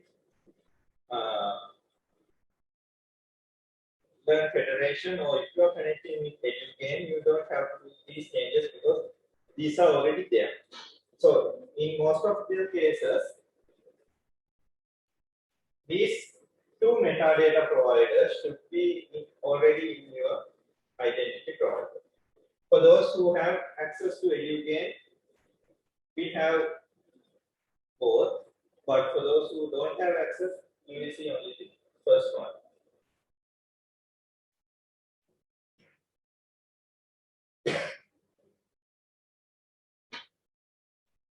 So yesterday when we were checking the availability, we saw two IDPs from Brunei University were not working properly. That is because they haven't included the second part into their metadata providers file. That is why we are getting that error. So the file is OPT shibboleth IDP conf metadata providers.xml. And then if you are connecting your own IDP to the service provider, your own IDP also should know your service provider's metadata. So to do that, you have to include this last line, the local metadata file. What you should do is you have to upload that downloaded metadata file into your IDP server and link it as a local metadata in your IDP. So by this way, your SP knows the metadata of your IDP as well as your IDP knows the metadata of your SP.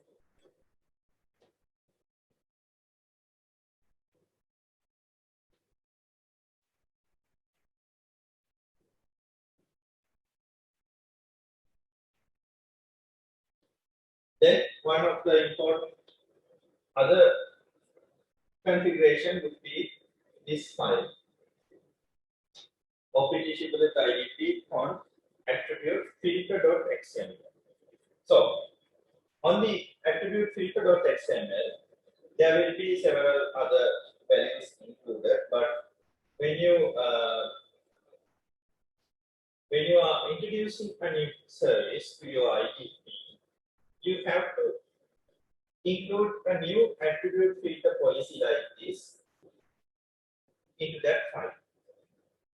So in this file, what we will be doing is we will be telling your IDP saying that there will be a service provider. So normally this should be your entity ID of the service provider. And then what are the attributes that you need to allow? So in this example, we are allowing edu person, principal name, UID and mail. And we are not restricting any value, we are permitting any value. And you can simply deny some values, and I have linked an example from Switch. You can just refer that later on and see how to deny specific values. So this is an example of allowing everything. So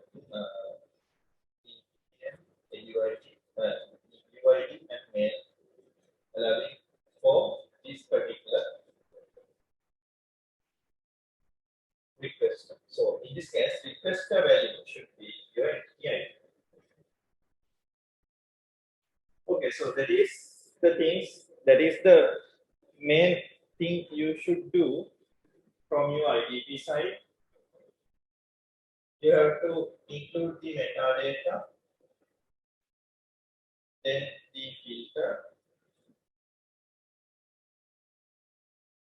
What else?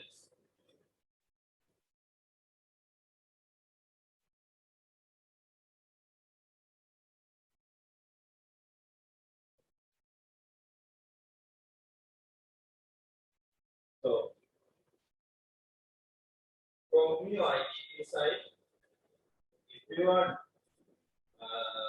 trying to introduce a new SP, let's say local SP, you have to define the metadata and the filter of your IDP. But if you are going with LIAF or LUGAN,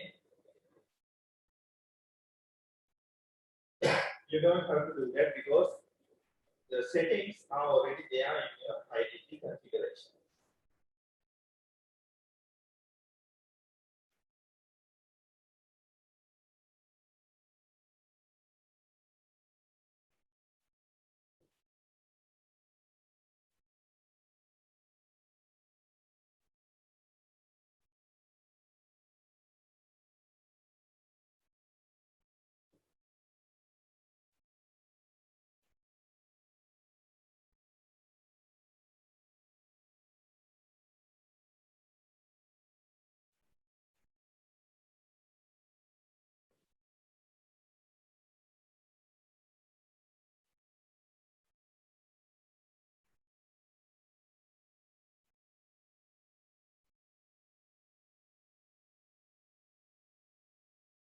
Okay, I was just reading the comments. There are a lot of chat happening in the while I was doing this, and thanks group for helping.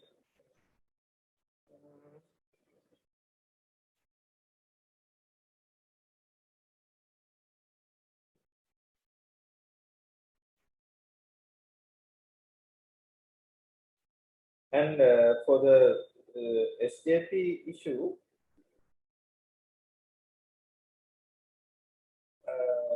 I guess we haven't yet enabled those from our side.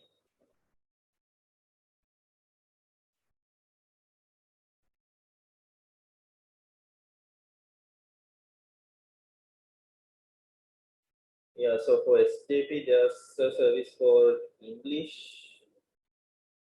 and then SP Lab 2, and we have to refresh.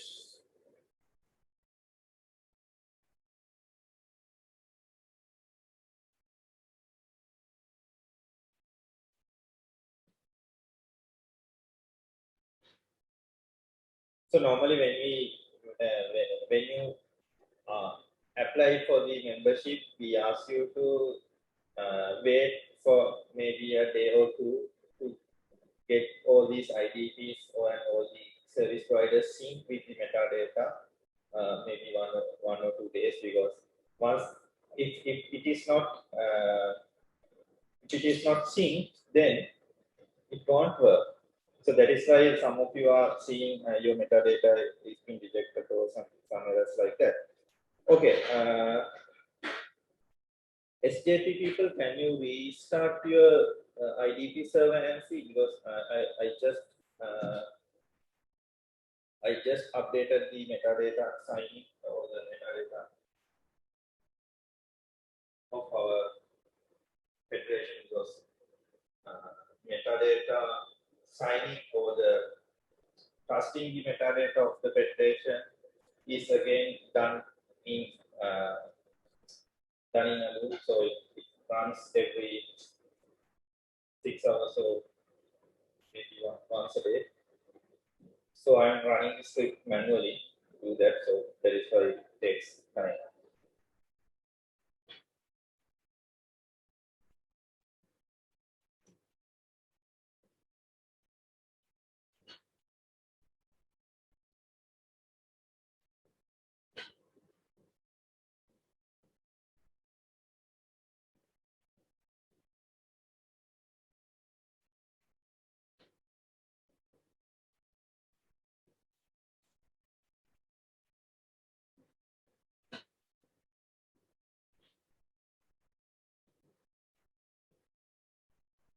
Okay, any questions on the IDP configuration?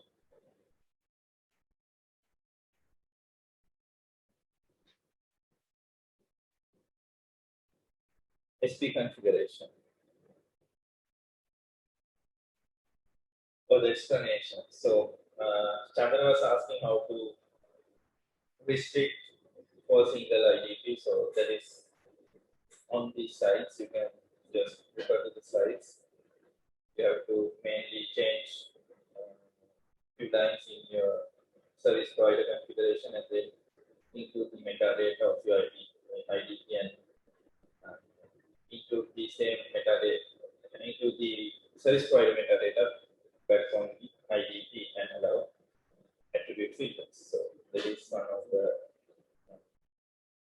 tricky things that you have to do. And make sure when you are changing the attribute filter, make sure to keep the XML integrity.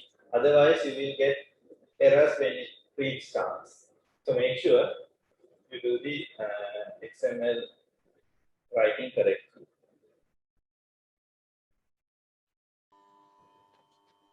Hello, Tilna. Yeah, sir.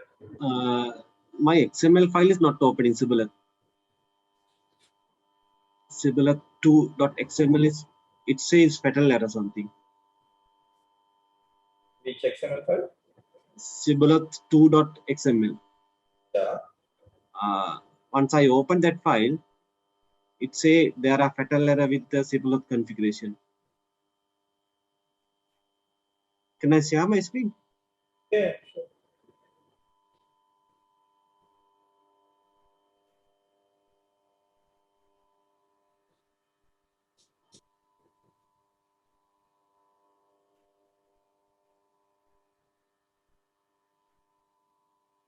When you do the SEO,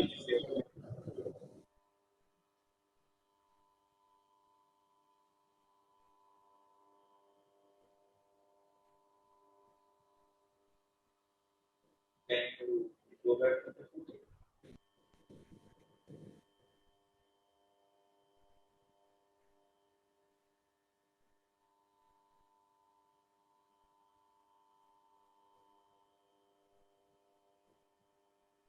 Sorry.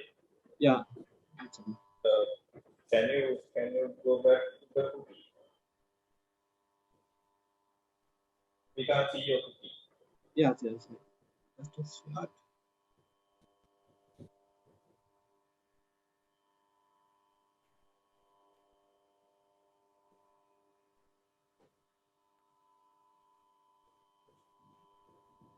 How is now?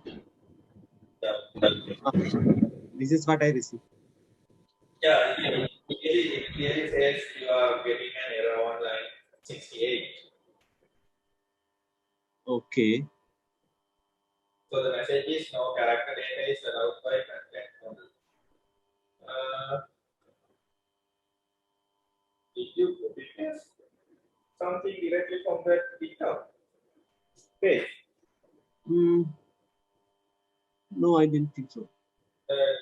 Can you open simulate2.xml? Yeah, sure.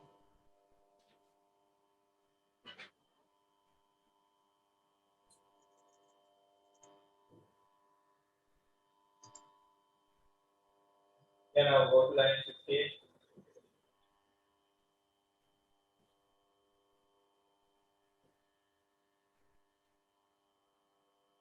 Here I changed. No, I mean line 68. So that sessions line again have to be changed. Okay. This SSO, it should be changed, SSO line. And then, This one. yeah. So there, you have to double check if that setup, that step well. Make sure all these lines are as it is like the step well. Okay, then I'll change that one. Thank you.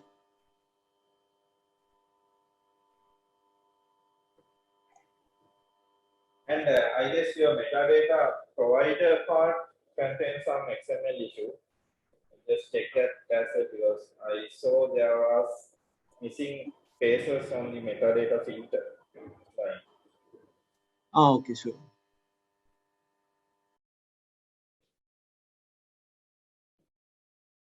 Yeah, there's another so Lumesh has seen 1, 2, 3 on the XML file. Check that was yeah, it can be some issue like that as well. Some additional characters in the script.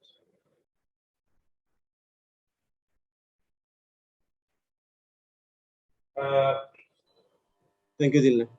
Okay, so Sadeepa is asking whether you need to do that optional part. So that actually that optional part is there for you if you want to implement the attribute checking functionality of the service provider. So the difference between the attribute checker and using attribute checker and not using attribute checker is, if you don't use the attribute checker, even your IDP rejected sending you the attributes, you will be still logged in.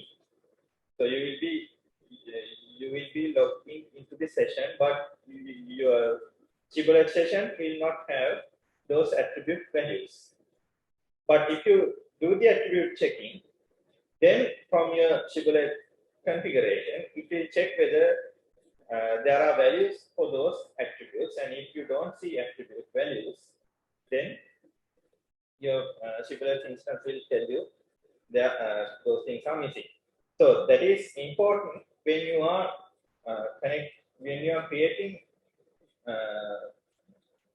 applications that does not have privilege, that is not allowing user to do changes on their attribute values. So, for example, if I take that Zoom again, if you take the Zoom application, when you are logging into the Zoom, the user were not allowed to edit particular values on that Zoom profile. That those values were locked. That locking part was done from the backend, and those values were mapped directly to whatever the value coming from your IDP side. So if any of those IDP values were not there, then the Zoom application will simply drop that user. So that is one of the applications. So let's say if you want to do it with Moodle, if you don't want your students to change their name or maybe change some of their attribute values, you can log those attributes. And again, you can restrict the access to the users by saying, if you don't have a particular value for that entry, for that attribute, then you are not allowed to access. So something like that. So this comes when this is more useful. This attribute checking is more useful when you are opening service to multiple IDPs, not to a single IDP which will be maintained by you yourself. If you are opening services to all the IDPs, then it's better if you can put an attribute checker.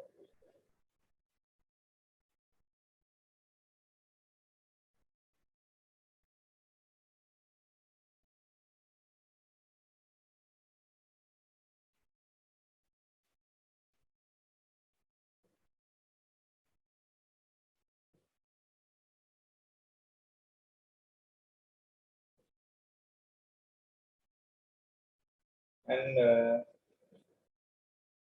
Vijaykantan, there's some error with your session line. You haven't enabled SSL on the sessions. That application defaults have a tag called sessions. Check that sessions tag. It should the SSL should be HTTP allowed. It should be there should be a value true, and then the HTTP should be HTTPS.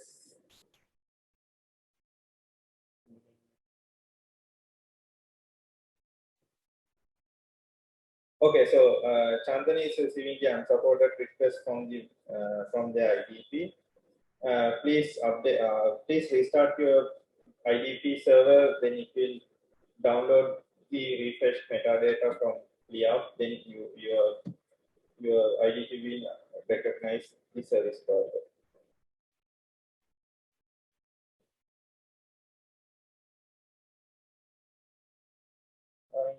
Okay, Lawrence, IDP, I think still it's on the way.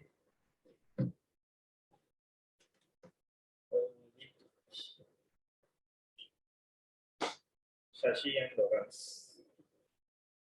Asel, did it work?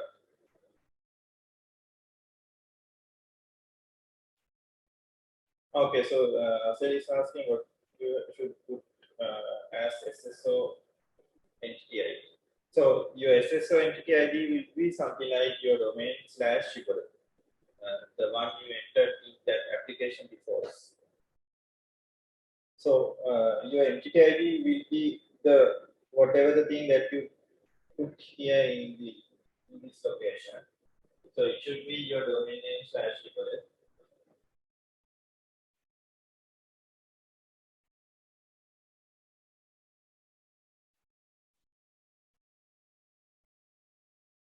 Vijayakarta issue this line sessions handler SSL2 and cookie prop HTTPS. Okay, so Sadeep is asking how to add attributes. So most of the common attributes are there already in the attribute map file. You just have to comment in or comment out whatever the things that that you need. And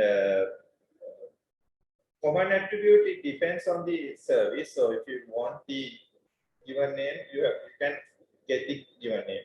If you want the edu person principal name, you can get it. So something like that. So the default values are the common attributes that are accepted to the federations. That is why it's there as the default values. Apart from that, you can simply enable any of the other attributes. Asela, can you share your screen, because seems like there's some issue in your SSO line. Otherwise, you should receive the login page. Okay, so adding the attribute should be done from the beginning, because once you apply for the membership of the federation, you should tell them that you need these attributes. So because of that, you should do it from the beginning. So for our example, I don't care what attribute you use, but when you are doing it in the production, make sure you do it from the beginning. Okay, so can you go to that SSH? Go to your SSH and open Triplet2.xml.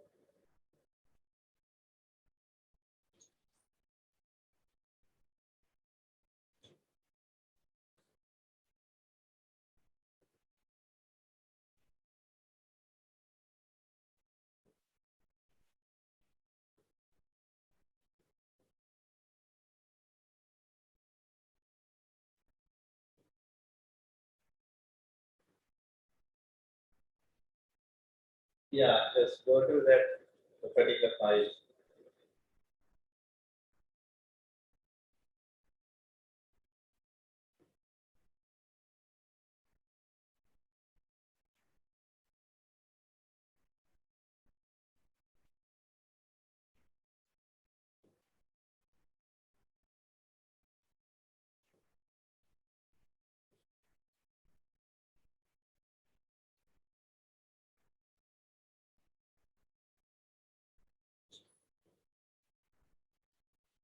And for those who applied,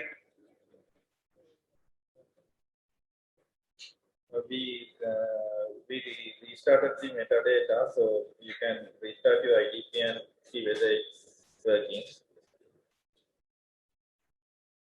Juan, Lawrence, Shashi, you can use your IDP and see. You can restart your IDP and see whether they work.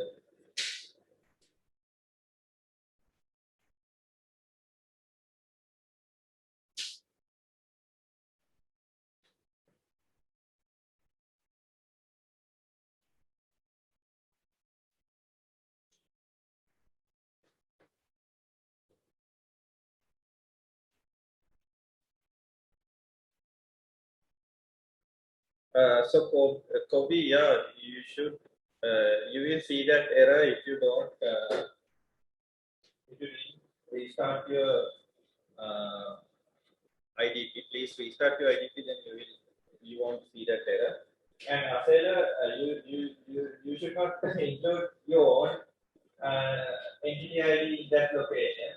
So just remove that entity ID part from that SSO line. So we will be using the FPS as the discovery URL. So so this part, the entity ID, the whole part, just remove it. Just keep the discovery protocol simultaneous discovery URL equal value only. Just remove the entity ID only.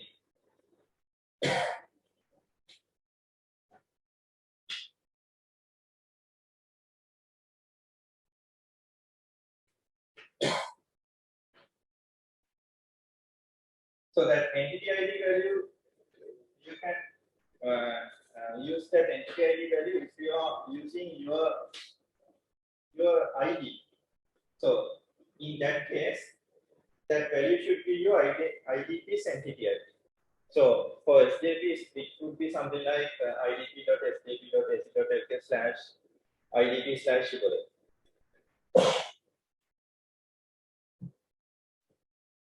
Okay, now restart this shape process and see if it should work.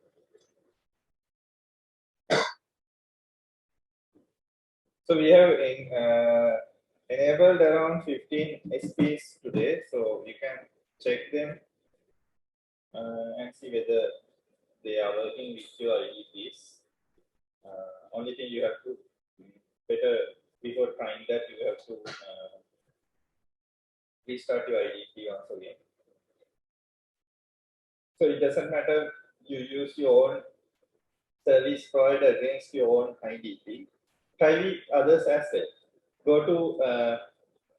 Go to the domain list that we shared earlier, that shared Excel Google Doc, and from that you will get all the domain names. You can simply go to someone else's service provider and check whether you can log in with your own IDP. So since they are enabled in the federation, you should be able to access them as well.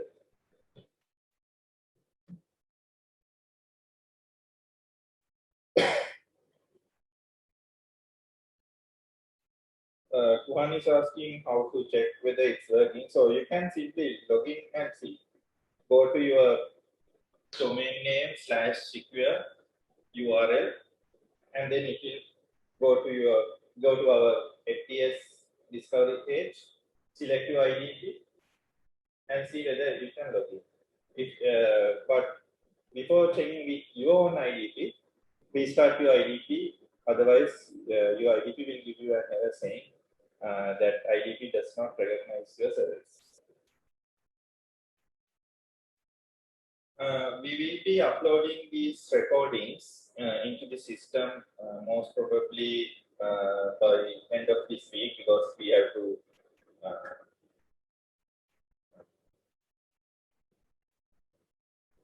cut the video into several chunks and then set up a new nice video. But then we will do that within this week, and then we'll upload it and let you know the link, so you can later on use these videos to get referencing when you are doing this for actual productions.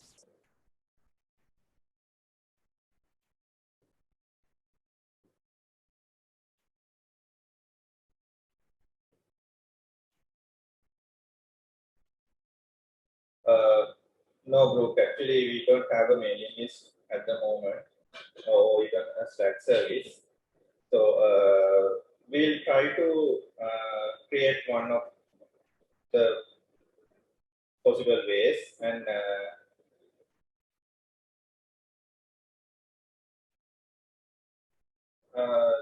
yeah, if we can include them to the APAN Slack, then that would be much more better because there will be a lot of community in the Slack. So yeah, please let us know how to include them as well.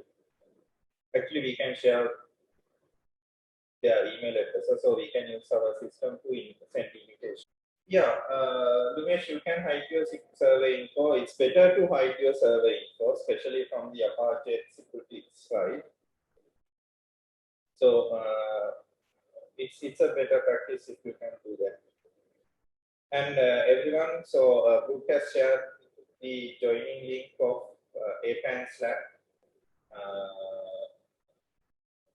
If you are not familiar with Slack, just go to that link and get registered and then install the Slack chat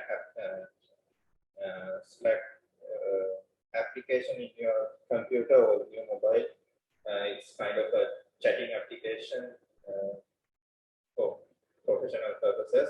So in that from that link you will have the access to APAN.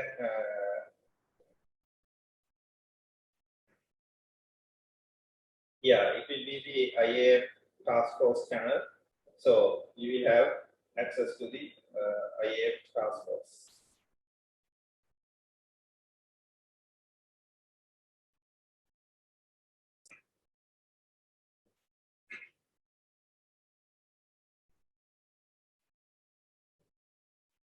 By the way, recently I think I got out from that link. So everyone, this would be the Slack chat box. So okay, so Luke has created a different channel for us, so you can just use that link and then log into this as well. So you can share your issues, share your problems in this space. So every one of us can interfere with this and try to help you.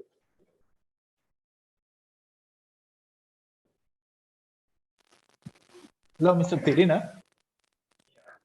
I have a question regarding this attribute checker thing. As I remember, we from Learn, you are requested several attributes need to enable on our LDAP or AD servers for joining for the Zoom authentication thing.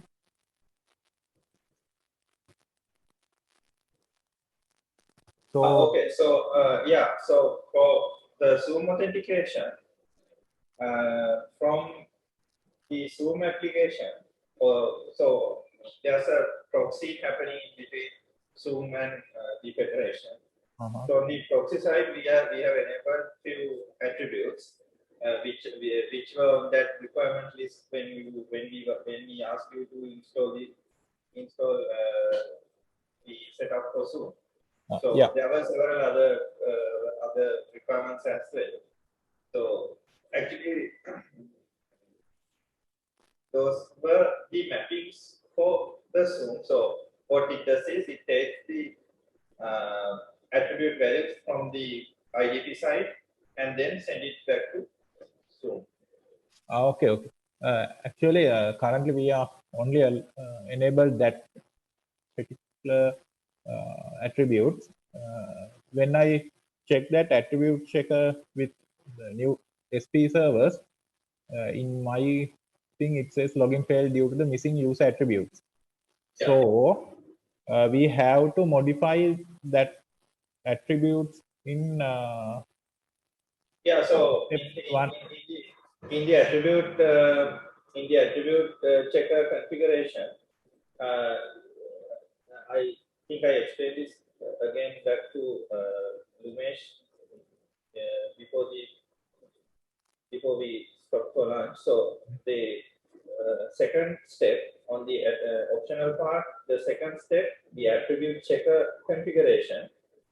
If you look at the middle of that line, you will see some list of attributes. Yeah, I can see that. Yeah, there are like 5 or 6 attributes. So those are the things that is checking with that configuration. So if you remove unneeded things, then you will be able to log in. So for this example, this configuration is taking all those values. Okay. Thank you.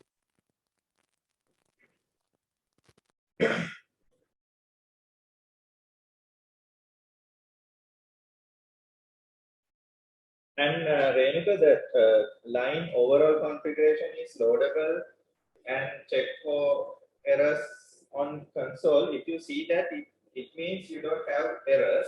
But if you see some errors, then you have to resolve that. So normally you should see that line saying if there is an error, you will see it on your console. So that is what that is just a notice from that checker. So you don't have to worry about that.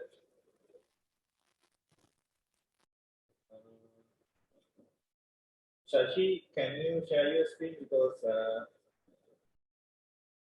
I'm not getting the error that you are saying. Chandana, can you share your URL link, your URL? So I just can log in and see whether you can access from others.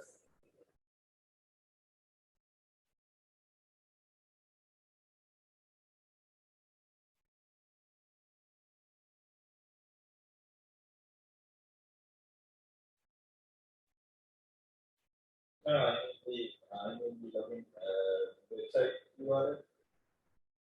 Service provider URL.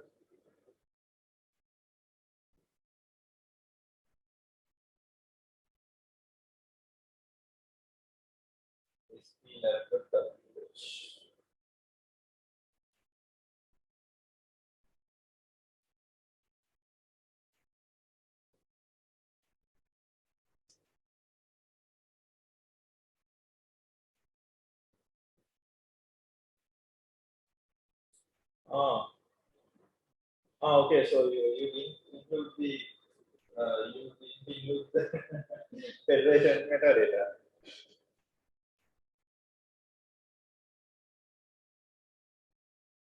Chandana.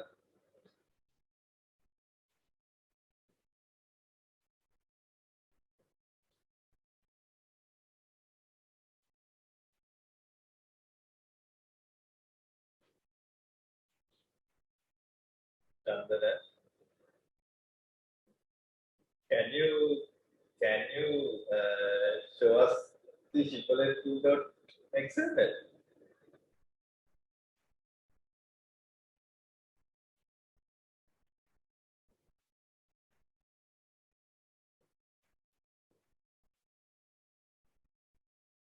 Yeah. So remove from that.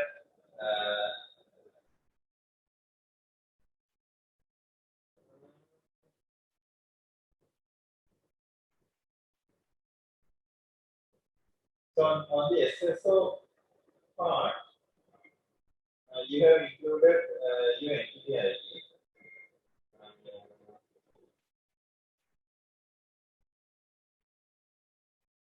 But then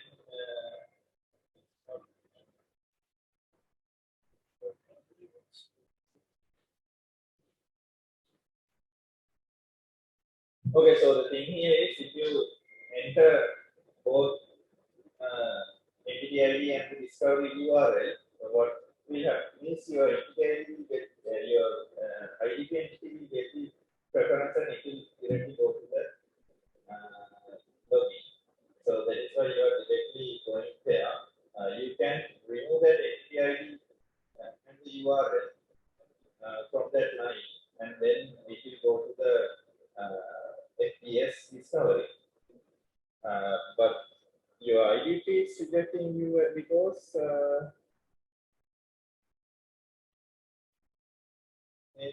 we are not relevant.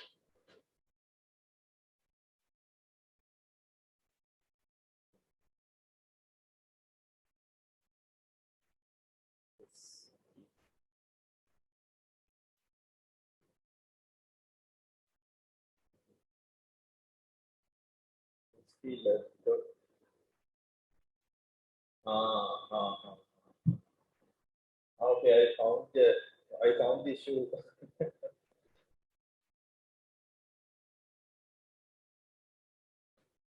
So your issue is this.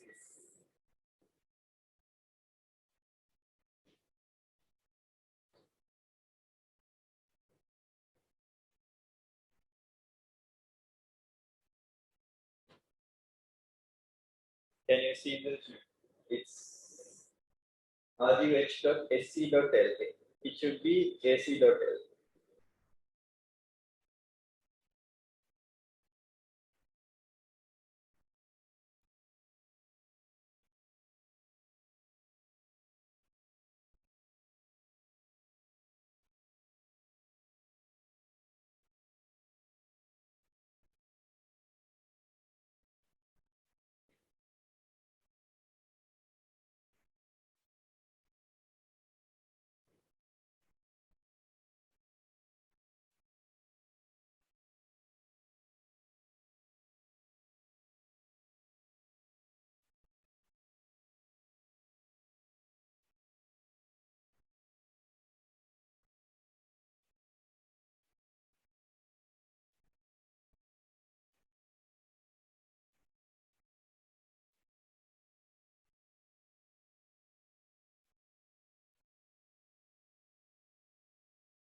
Mr. Tilina, that error is still there. I just tried many things and just can't get rid that one.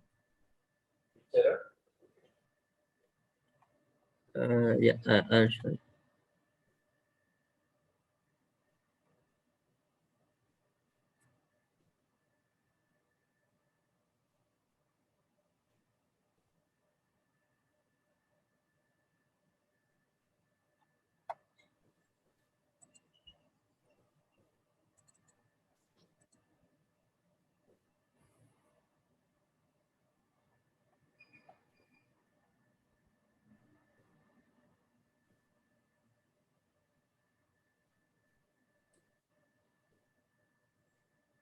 It's like this. If I go to another one's link and I give my my PGI profile, then it works. It's displays accept profile like that. Can you open? Can you do a fail? Log file.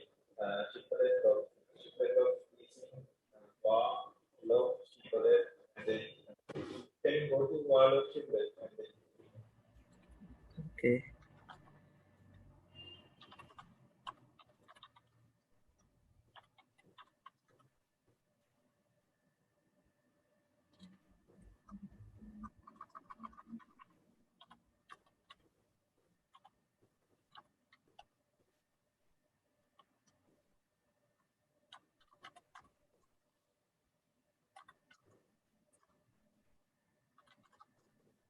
Which one?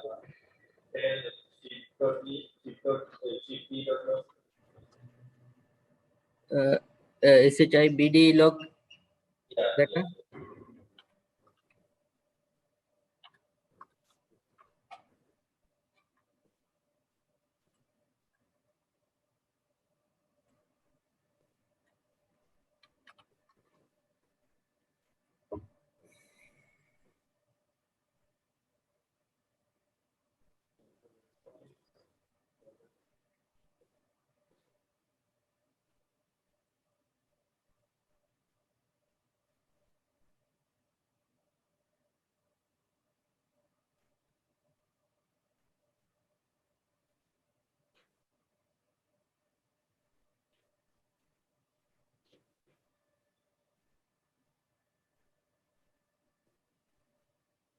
Is there something called FQDN or something?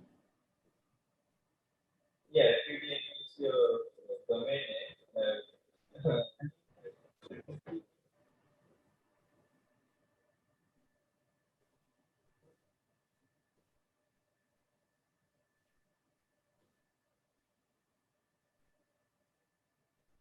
Can you open that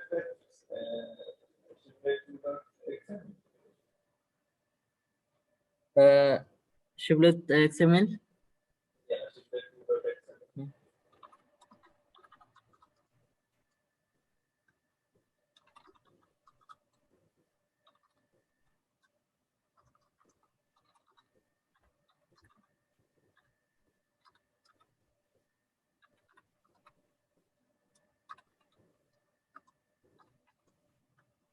No, just initial shiplet and then open. Here.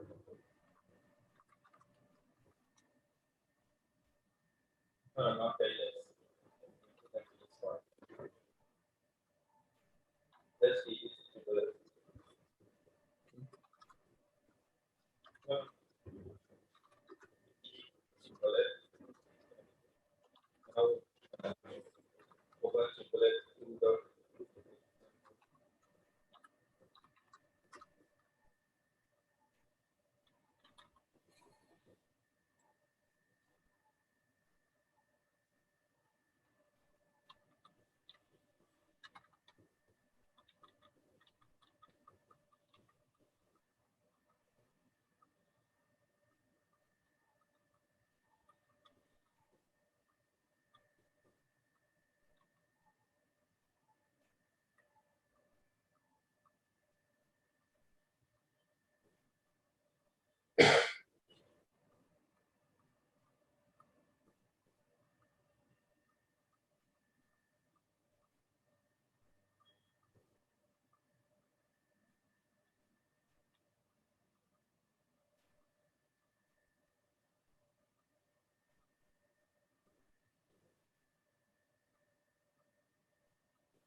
So, okay, let's see whether there are any issues on the metadata provided for us.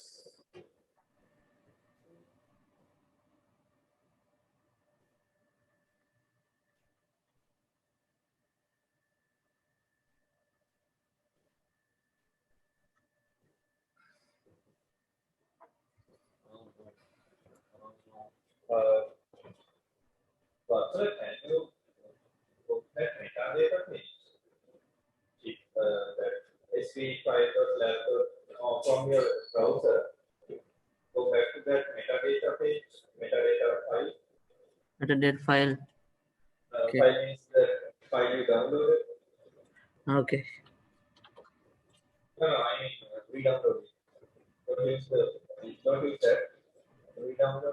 Re-download the file. This one, my downloaded one.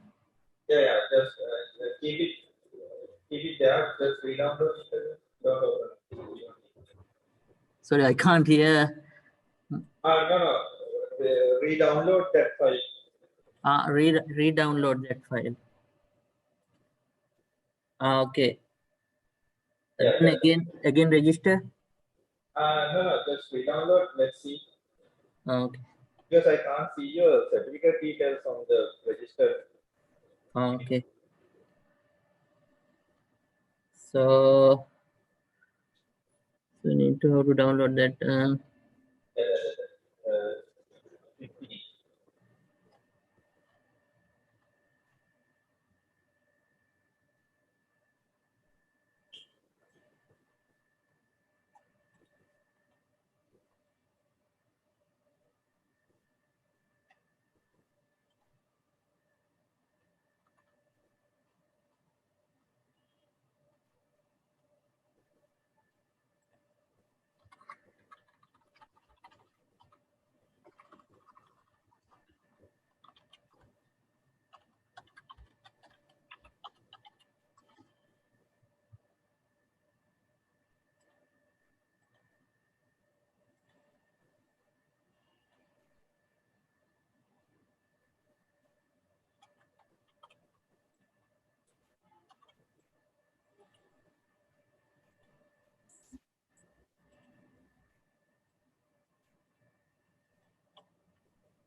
Yeah.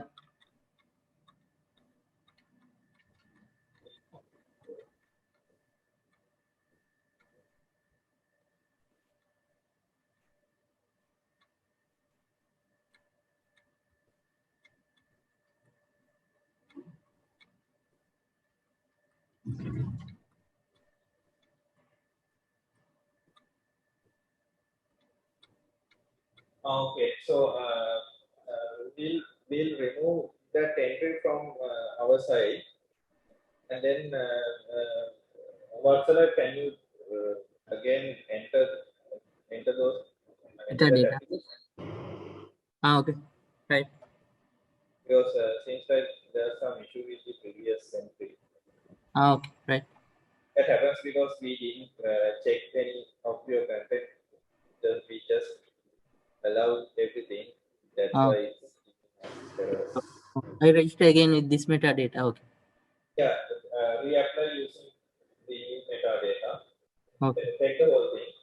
It's better if you can open it using Notepad, not from the WordPad, because with WordPad sometimes those white spaces can come. Okay. And for Shashi, again, the error is coming from your IDP because it might not be seeking the metadata. Can you restart your IDP and then again just check your shibboleth2.conf, because there can be some issues, especially in the syntax, because it's saying there's some misconfiguration.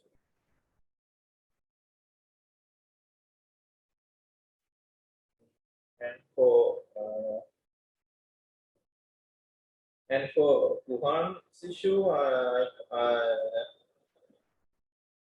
I think you have to restart Eastern University IDP, otherwise you can't log in. Lawrence, if we have our own IDP, how to be point ESP directly to the IDP without use? Yeah, so Lawrence, please check my slides. On that slides, I have given the way how you do that. So there are three options. One is to use the IDP directly. Second is to use the FTS. Third is to use the EduGain. So you need to use that first option or the single IDP option. And Renuka, that ship2 module issue, we discussed it in the morning. It should be ship. So there was a typo. Don't use ship2, just use ship.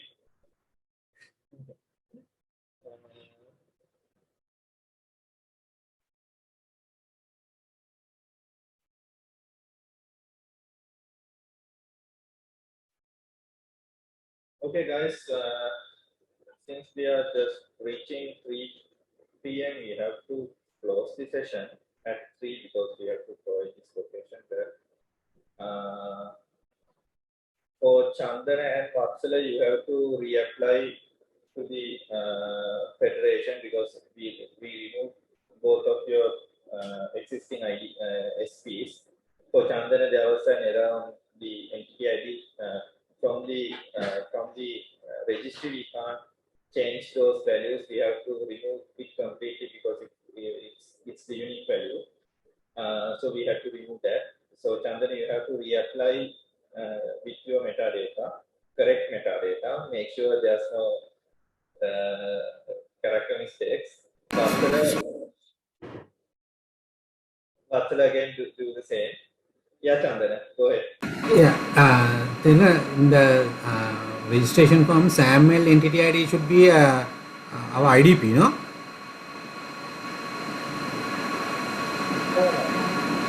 Or in my case, SP1, no? Yeah, SP1.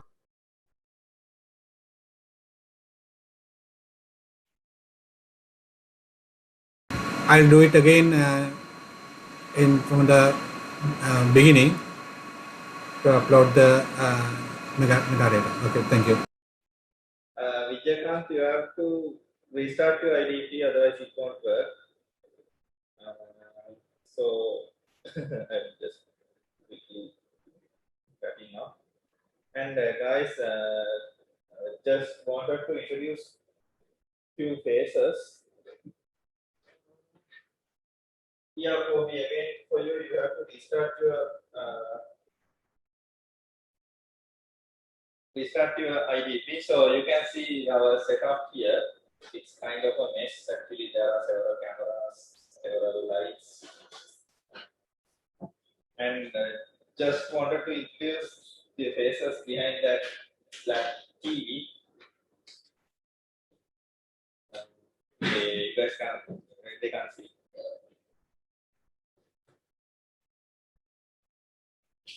So these two.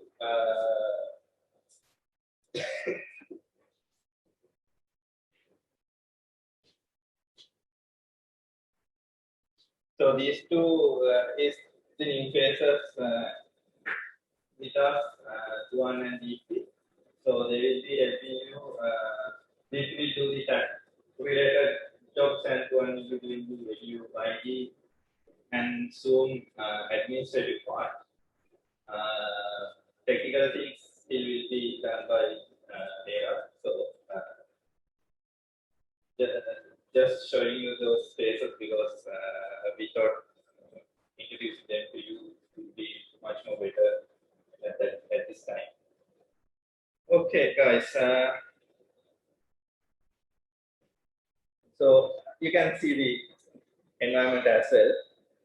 So we'll stop the session now, and then we'll start tomorrow morning. I hope you by that time your IDPs will be synced, and you will have you won't be seeing much issues.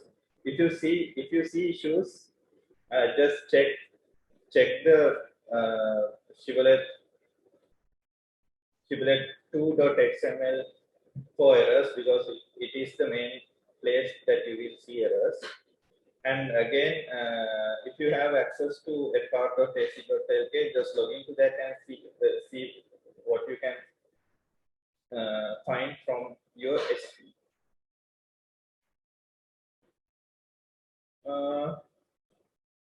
Okay, guys, then see you tomorrow, and thank you for staying with us today. Tomorrow we'll be doing the WordPress and